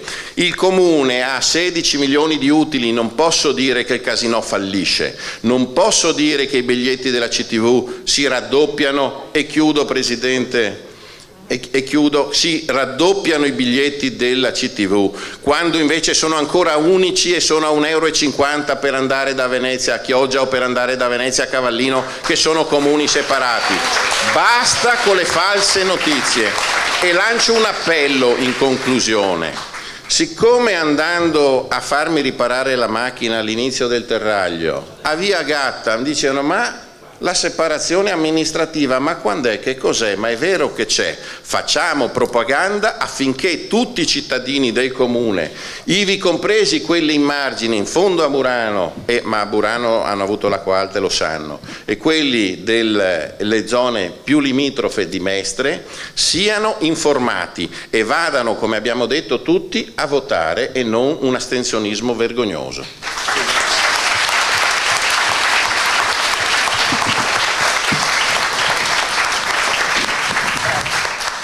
Bene, noi abbiamo avuto due fasi distinte in cui i nostri 6 ospiti, i nostri 6 oratori hanno parlato. È stata fornita una serie straordinaria, ampia, io credo, di dati, di considerazioni che sono adesso alla vostra attenzione. È 1:40 che siamo qui, il tempo è volato, come si suol dire, ma mi sembra che sia volato veramente in questa occasione. Adesso è il momento di dare la parola a qualcuno di voi. Però devo dirvi subito, con queste, come posso dire, necessità, che abbia il tempo non è molto, perché abbiamo preferito dare più spazio a chi doveva testimoniare e non ai dibattiti, che ce ne sono altri luoghi in cui questi dibattiti si svolgono. Non fate interventi inutilmente polemici, lo dico di cuore, poi fate come credete. Non fate degli interventi, cioè non venite a raccontarci cosa pensate voi, fate delle domande circostanziate e precise sugli aspetti che sono stati evidenziati dall'uno e dall'altro fronte. Io credo che sia questa la vera utilità di questo incontro, salvaguardare anche questa assemblea che è stata, mi permetto di dirlo, fino ad ora un esempio di impegno civile straordinario, collettivo e meraviglioso. Allora, diamo la parola a qualcuno, per cortesia, rispettando queste 3 indicazioni. Lasciamo stare le polemiche, non facciamo un intervento nel senso che ci raccontate cosa pensate voi, ma cerchiamo veramente, rispetto a quello che è stato detto, che sono tutte cose molto concrete, avete visto, ci sono cose che toccano la vita personale di ciascuno. Parliamo di cose che sono state dette e fate una domanda relativa sui relatori, su quelle cose che abbiamo detto e non su altro. Grazie. Prego. Valerio? No. Nelly Vanzan. Buongiorno, volevo fare una domanda a Marco Gasparinetti, perché so che lui è esperto di leggi europee. Allora, dal 90 al 2015 i nostri maestri vetrai veneziani avevano avuto sgravi fiscali per circa di 6 milioni di euro. Se non che l'Europa ha chiesto loro il rimborso, 6 milioni di euro, perché ha appurato che non poteva dare sgravi fiscali perché sarebbe stato incentivata una concorrenza sleale nell'ambito europeo. Ma, e qui l'avevano detto pubblicamente in un convegno che ho organizzato io al Telecom nel 2008, ha detto: con una mano voi ci restituite gli sgravi fiscali, con l'altra noi vi restituiamo degli incentivi purché il comune certifichi con un foglietto che avete una specificità che vi penalizza e gli incentivi saranno vostri, quindi questa restituzione vi sarà poi riconosciuta. Vorrei capire da Marco Gasparinetti se questa cosa è vera, perché mi pare gravissimo, perché il Comune non ha mai fatto questa certificazione per non discriminare, Mestre da Venezia, i vetrai o comunque le attività di Mestre da quelle di Venezia. Alla signora Faccini volevo chiedere, mi è piaciuta moltissimo la relazione, sì, una domanda secca, e mi pare che una differenziazione anche delle attività su Mestre e con questi due riconoscimenti delle due specificità non possa che incrementare anche un'autonomia di Mestre, delle attività mestrine da quelle veneziane, quindi non una penalizzazione, ma non avreste certo più le briciole di alcune leggi speciali, ma avreste una vostra dignità imprenditoriale. Grazie. Grazie Nelly Vanzan. Raccogliamo un'altra domanda, altre due domande prima di passare alle risposte. Alzate le mani, prego. Marina. Buongiorno, Stefano Calandra, Lido di Venezia. Sono stato ad alcune riunioni al Lido ed emerge che la maggioranza è per il sì. Faccio una domanda all'onorevole Pellicani, comunque alla Giunta, anche se magari le decisioni non possono... Sì, al Consiglio comunque, al Consiglio Comunale, perdono. Ma se il bilancio si divide in due, siccome il Lido è periferico e si sente che se si avvicina la decisione e la spesa al territorio si aumentano le possibilità di migliorarlo, e con la chiusura delle municipalità come portafoglio attualmente non si fa quasi nulla, mi chiedo, ma se dividiamo il bilancio in due, Mestre da una parte e Venezia dall'altra, il bilancio di Venezia attualmente è in sofferenza o andrebbe inutile? E quello di Mestre andrebbe in sofferenza o andrebbe inutile allo stato attuale? Grazie. Raccogliamo un'altra domanda. Prego, le mani. Ecco, Marina. Sì, buongiorno, Adele Stefanelli. Volevo sapere la differenza tra legge speciale, della quale ho sentito parlare, e statuto speciale. Se non sbaglio, lo statuto speciale lo può dare l'Unione Europea, se Venezia è... Lo chiedo alle persone competenti in materia, Gasparinetti probabilmente, non lo so, ma anche gli altri. Quindi la differenza tra legge speciale, che se non sbaglio c'è già, e statuto speciale che Venezia insieme a Mestre, se non sbaglio, non può chiedere. Grazie. L'ultima domanda, prego. Da dietro il piano, brevissimo. I numeri della contribuzione del trasporto pubblico non sono quelli, però cioè, la Regione arriva a 22-23 milioni di contributo, ma è lunga. Un dato vero c'è, ed è che comunque la gestione della terraferma ha uno sbilancio negativo, un deficit di 17 milioni, che viene ripianato con gli avanzi della navigazione sostanzialmente. Si dice, la risposta di chi è per il sì, dice sì, ma poi la sistemiamo, cambiamo la legge, andiamo in comitato nell'ente di governo di bacino e lì troviamo una soluzione. Casa, idem. Casino, sì, è vero, c'è un problema, ma ci facciamo fare una deroga. Cioè la domanda è a chiunque sostenga il no. Per tutte le obiezioni che vengono fatte, la risposta, soprattutto delle persone più avvedute, ce ne sono ovviamente, è sì, è vero, ma come abbiamo sistemato altre volte sistemeremo questo. Cioè c'è una lista di sistemazioni di legislazione nazionale e regionale che ci si propone, sino allo statuto speciale, che io ho sentito dire ma Sassoli ha detto che ce lo danno se ci liberiamo da Mestre. Io ho sentito Sassoli che dice non è vero niente, cioè non c'entra nulla, tra l'altro anche avverso il Presidente del Parlamento Europeo, verso la separazione, che ritiene una roba alla catalana dei ricchi. Ma la questione... Guardi, veniamo alla domanda e chiudiamo. La domanda è esattamente questa serie di modifiche che andrebbero comunque richieste e di deroghe, perché dovremmo averle quando oggi non riusciamo a avere legge speciale o facciamo fatica a avere la modifica della legge speciale? O l'ultima è un'informazione: per aver conseguito il biglietto unico tram nave della CTV Venezia Mestre ci abbiamo messo 10 anni di liti con l'Agenzia delle Entrate. Grazie. Adesso passiamo alle risposte. Da chi vogliamo cominciare? Faccio io che sono più veloce. Laura dice che è più veloce e sintetica, le crediamo, prego. Allora, mi sentite? Sì. Allora, paradossalmente da tantissimi anni questa è una guerra tra poveri, perché veramente i veneziani dicono che i mestrini, terraferma, rubano i soldi a Venezia, e la stessa cosa, guardate, ma questo è facilmente immaginabile, lo pensano i mestrini e di terraferma. Quindi sicuramente due amministrazioni dedicate farebbero esclusivamente l'interesse del proprio territorio. Io mi domando una cosa in più: la decisione di devastare Mestre con il tram, decisione che è stata presa qui, non è stata presa a Mestre, ci sarebbe stata se ci fosse stata un'autonomia amministrativa di Mestre, perché guardate che con la costruzione del tram c'è stata una devastazione a Mestre per fare i sottoservizi, hanno completamente murato per anni le strade e tantissimi esercizi ancora stanno, quelli che sono riusciti a sopravvivere, ancora stanno soffrendo, da Favaro fino a Marghera. Quindi io sono convinta di questo, signora, sono convinta. Ci guadagneremo tutti, da una parte e dall'altra del Ponte della Libertà. Grazie. Marco Gasparinetti. Oh, Laura Fincato, scusa Laura. Va bene. Ringrazio per le ottime domande.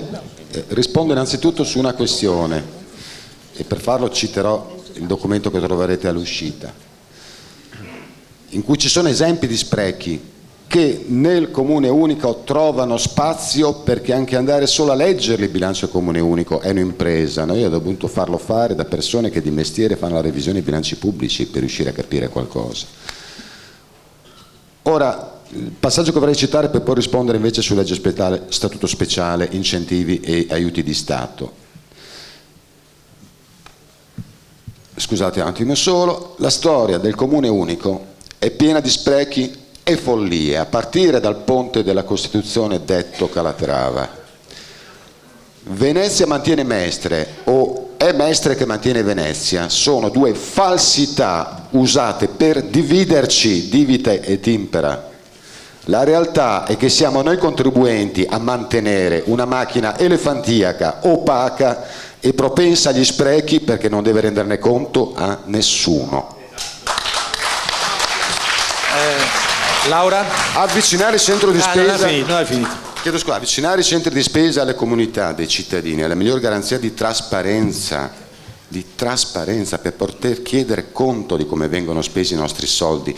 Siamo seduti su una miniera d'oro che, confrontando Venezia con il comune di Verona, ricco comune del ricco nord-est, e questi sono i dati che troverete nel documento, siamo spaventosamente ricchi. Io non riesco a capire cosa è stato fatto in questi anni per farci credere che avremo delle difficoltà separando i due comuni, ma a questo diamo risposta nel documento.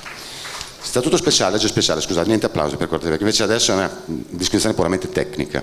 La vicenda evocata da Nelly Vanzan, e la ringrazio, è la dimostrazione più chiara del motivo per cui purtroppo l'unica certezza che possiamo offrire è che poter avere incentivi, gli aiuti di Stato alle isole e a chi veramente ne ha bisogno, serve un interlocutore istituzionale che sia un comune della Venezia insulare, perché gli aiuti di Stato che le vetrerie di Murano hanno dovuto restituire, una vicenda penosa che si trascina da anni, è dovuta al fatto che all'epoca, parliamo del governo Berlusconi, quindi parliamo di tanti anni fa, quegli aiuti non sono stati dati solo alle vetrerie di Murano, sono stati dati agli alberghi, ai grandi alberghi a 5 stelle, come se avessero bisogno gli alberghi nella città capitale mondiale del turismo di ricevere degli aiuti di Stato. Quegli aiuti di Stato erano stati dati anche a aziende che producono in terraferma. Ma scusatemi, dal punto di vista della legge europea della concorrenza, cosa ha di diverso Mestre o Marghera rispetto a Taranto, dove 10.000 operai rischiano di restare a casa con l'Ilva che chiude? Come possiamo noi chiedere aiuti speciali per Mestre quando a Charleroi? Certo, abbiamo una ZES, questa è la risposta corretta. Marghera e Murano, no, risposta corretta, onorevole, poi lei prenderà la parola e potrà ovviamente replicare. Ma una certezza posso darla: legge speciale e statuto speciale sono due cose diverse. La legge speciale finora ha permesso di prendere in conto la specialità di Venezia senza arrivare alla tappa ulteriore che sarebbe lo statuto speciale. La legge speciale dipende dal buon volere dei deputati e dei senatori e degli stanziamenti che vengono di volta in volta fatti. Però io una cosa vorrei dire: siamo stufi di chiedere l'elemosina. Siamo stanchi, io sento parlare solo di SCEI, quanti ne arrivano da Roma e quanti ne facciamo arrivare. Se il risultato è poi spenderli come sono stati spesi per il Mose, il problema non sono i soldi, è chi li amministra. Questo vogliamo, delle persone oneste, integerrime e un bilancio trasparente. Grazie. Laura Fincato. Mi associo.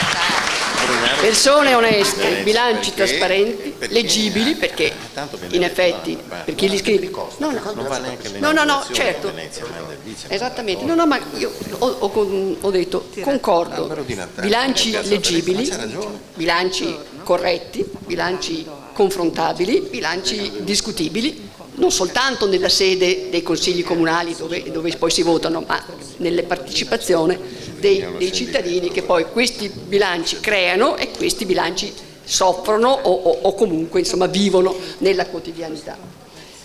Mi è stato chiaro, voglio dire, il percorso, sono andato un attimo a confrontarmi con Mara perché poi non sempre la memoria sovviene, rispetto alla questione che Nelly aveva avanzato.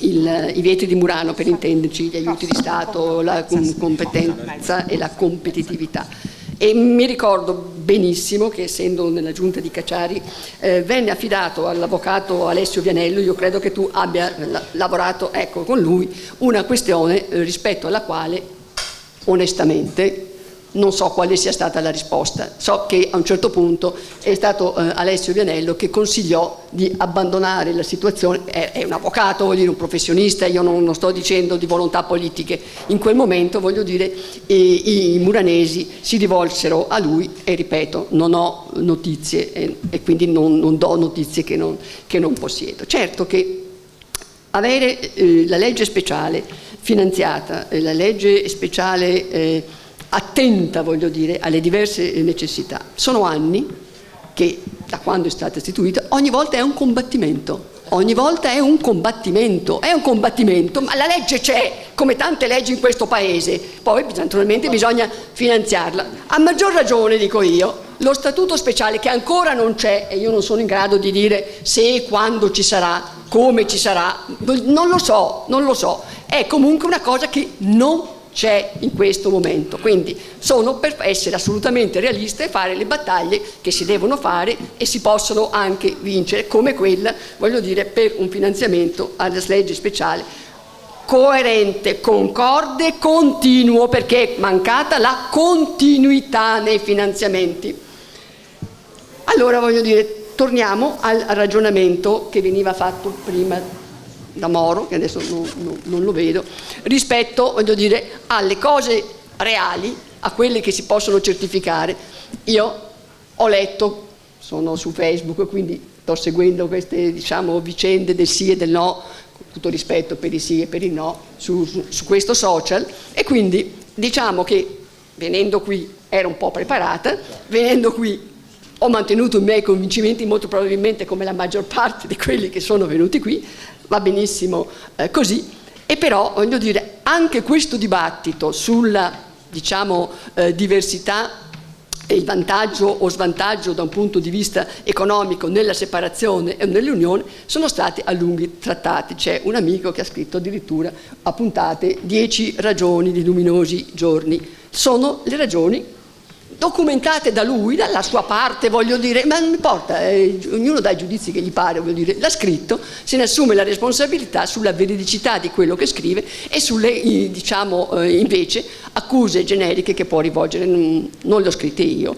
anche se per la maggior parte di quei punti io concordo. Per esempio, sulla questione del casinò, essendo stata con Mara un amministratore che ha addirittura ricapitalizzato il nostro casinò più volte,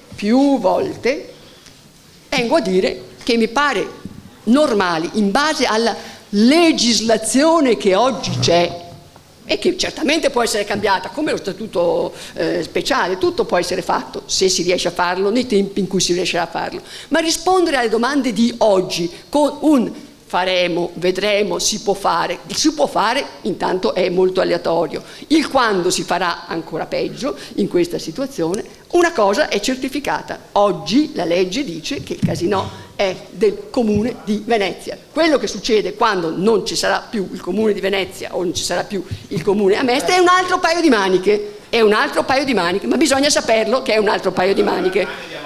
Ma no, guarda, a me lo dici, voglio dire, siamo da 40 anni, in questi 40 anni c'eri pure tu, vedi un po', non c'è che sono solamente io, c'eri pure tu, neanch'io, insomma, ne hai avute anche tu, dai, non ha importanza. Però voglio dire, la descrizione di ciò che è deve andare di pari passo con la possibilità di ciò che si può fare, altrimenti, voglio dire, andiamo a raccontare delle cose meravigliose, come dicevo prima, citando un filosofo, e nel migliore dei mondi possibili tutto è possibile. Qua non è tutto possibile. Allora, brevissimamente perché guardate, stiamo per raggiungere le 2 ore di incontro, il che significa che questo incontro si sta trasformando in un sequestro di persona, per cui vorrei finire con le ultime cose, forse con un'ultima domanda. Prego. No, velocissima, anch'io sul tema statuto speciale e legge speciale.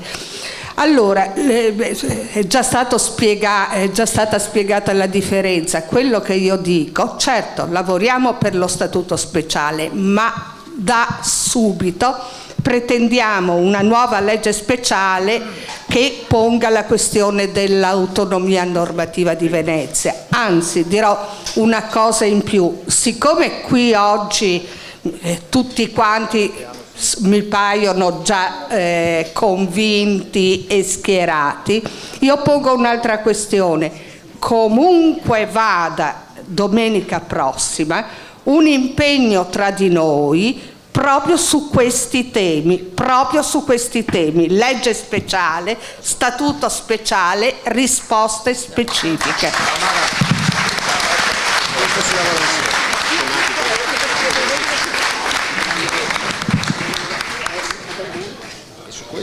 Anch'io, legge speciale che abbiamo deve essere utilizzata non più per grandi opere ma per le necessità socio-economiche. Questa è la necessità. Lo statuto speciale lo otterremo solo separati e quindi io sono a favore della separazione. Dico una cosa. L'articolo 3 della nostra Costituzione stabilisce il principio di eguaglianza, che è una delle cose fondamentali delle necessità della vita dell'uomo.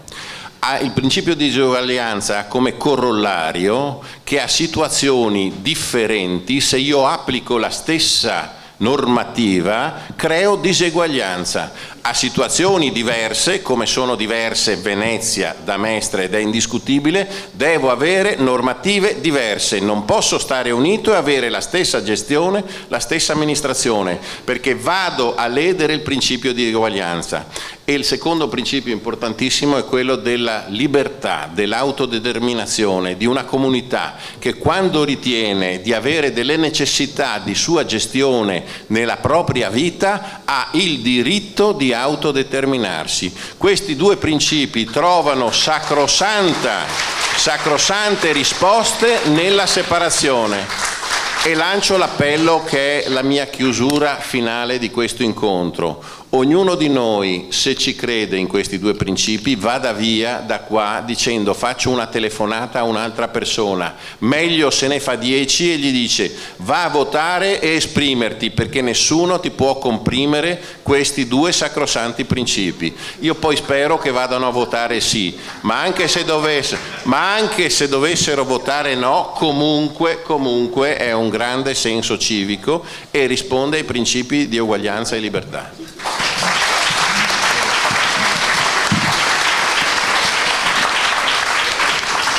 Sì, grazie. Brevissimamente. Intanto credo che in questo secondo giro sia emerso appunto come in caso di separazione del comune tutta l'attenzione e l'impegno, giocoforza, si sposterebbe su tutti i temi evocati fin qui. È la CTV, è il casinò, è la Tari, e i vaporetti, questo, invece di concentrarsi sui temi che abbiamo indicato nella prima parte degli interventi, ovvero risolvere i problemi della città.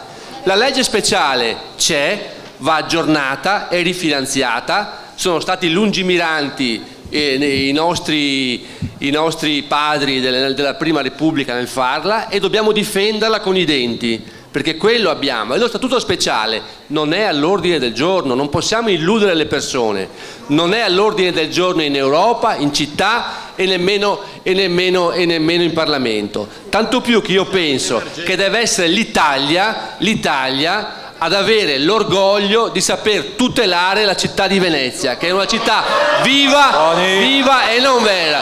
Chi racconta alle persone, questo va detto, che Venezia diventerà una città a statuto speciale o una città-stato, racconta balle, dobbiamo saperlo questo. Quanto alla domanda che mi ha fatto il signore sui bilanci separati, io credo che ovviamente i trasferimenti pro capite dello Stato ne avrebbe più Mestre e meno Venezia, perché avendo meno abitanti. Dopodiché bisognerebbe rimetterlo insieme con tutti i bilanci delle partecipate e capire, cioè perderemo 30 anni a fare questo lavoro. Grazie. Allora, per cortesia siamo alla conclusione. Un'unica brevissima domanda con una breve risposta ancora più breve la facciamo fare a Stefano Zecchi.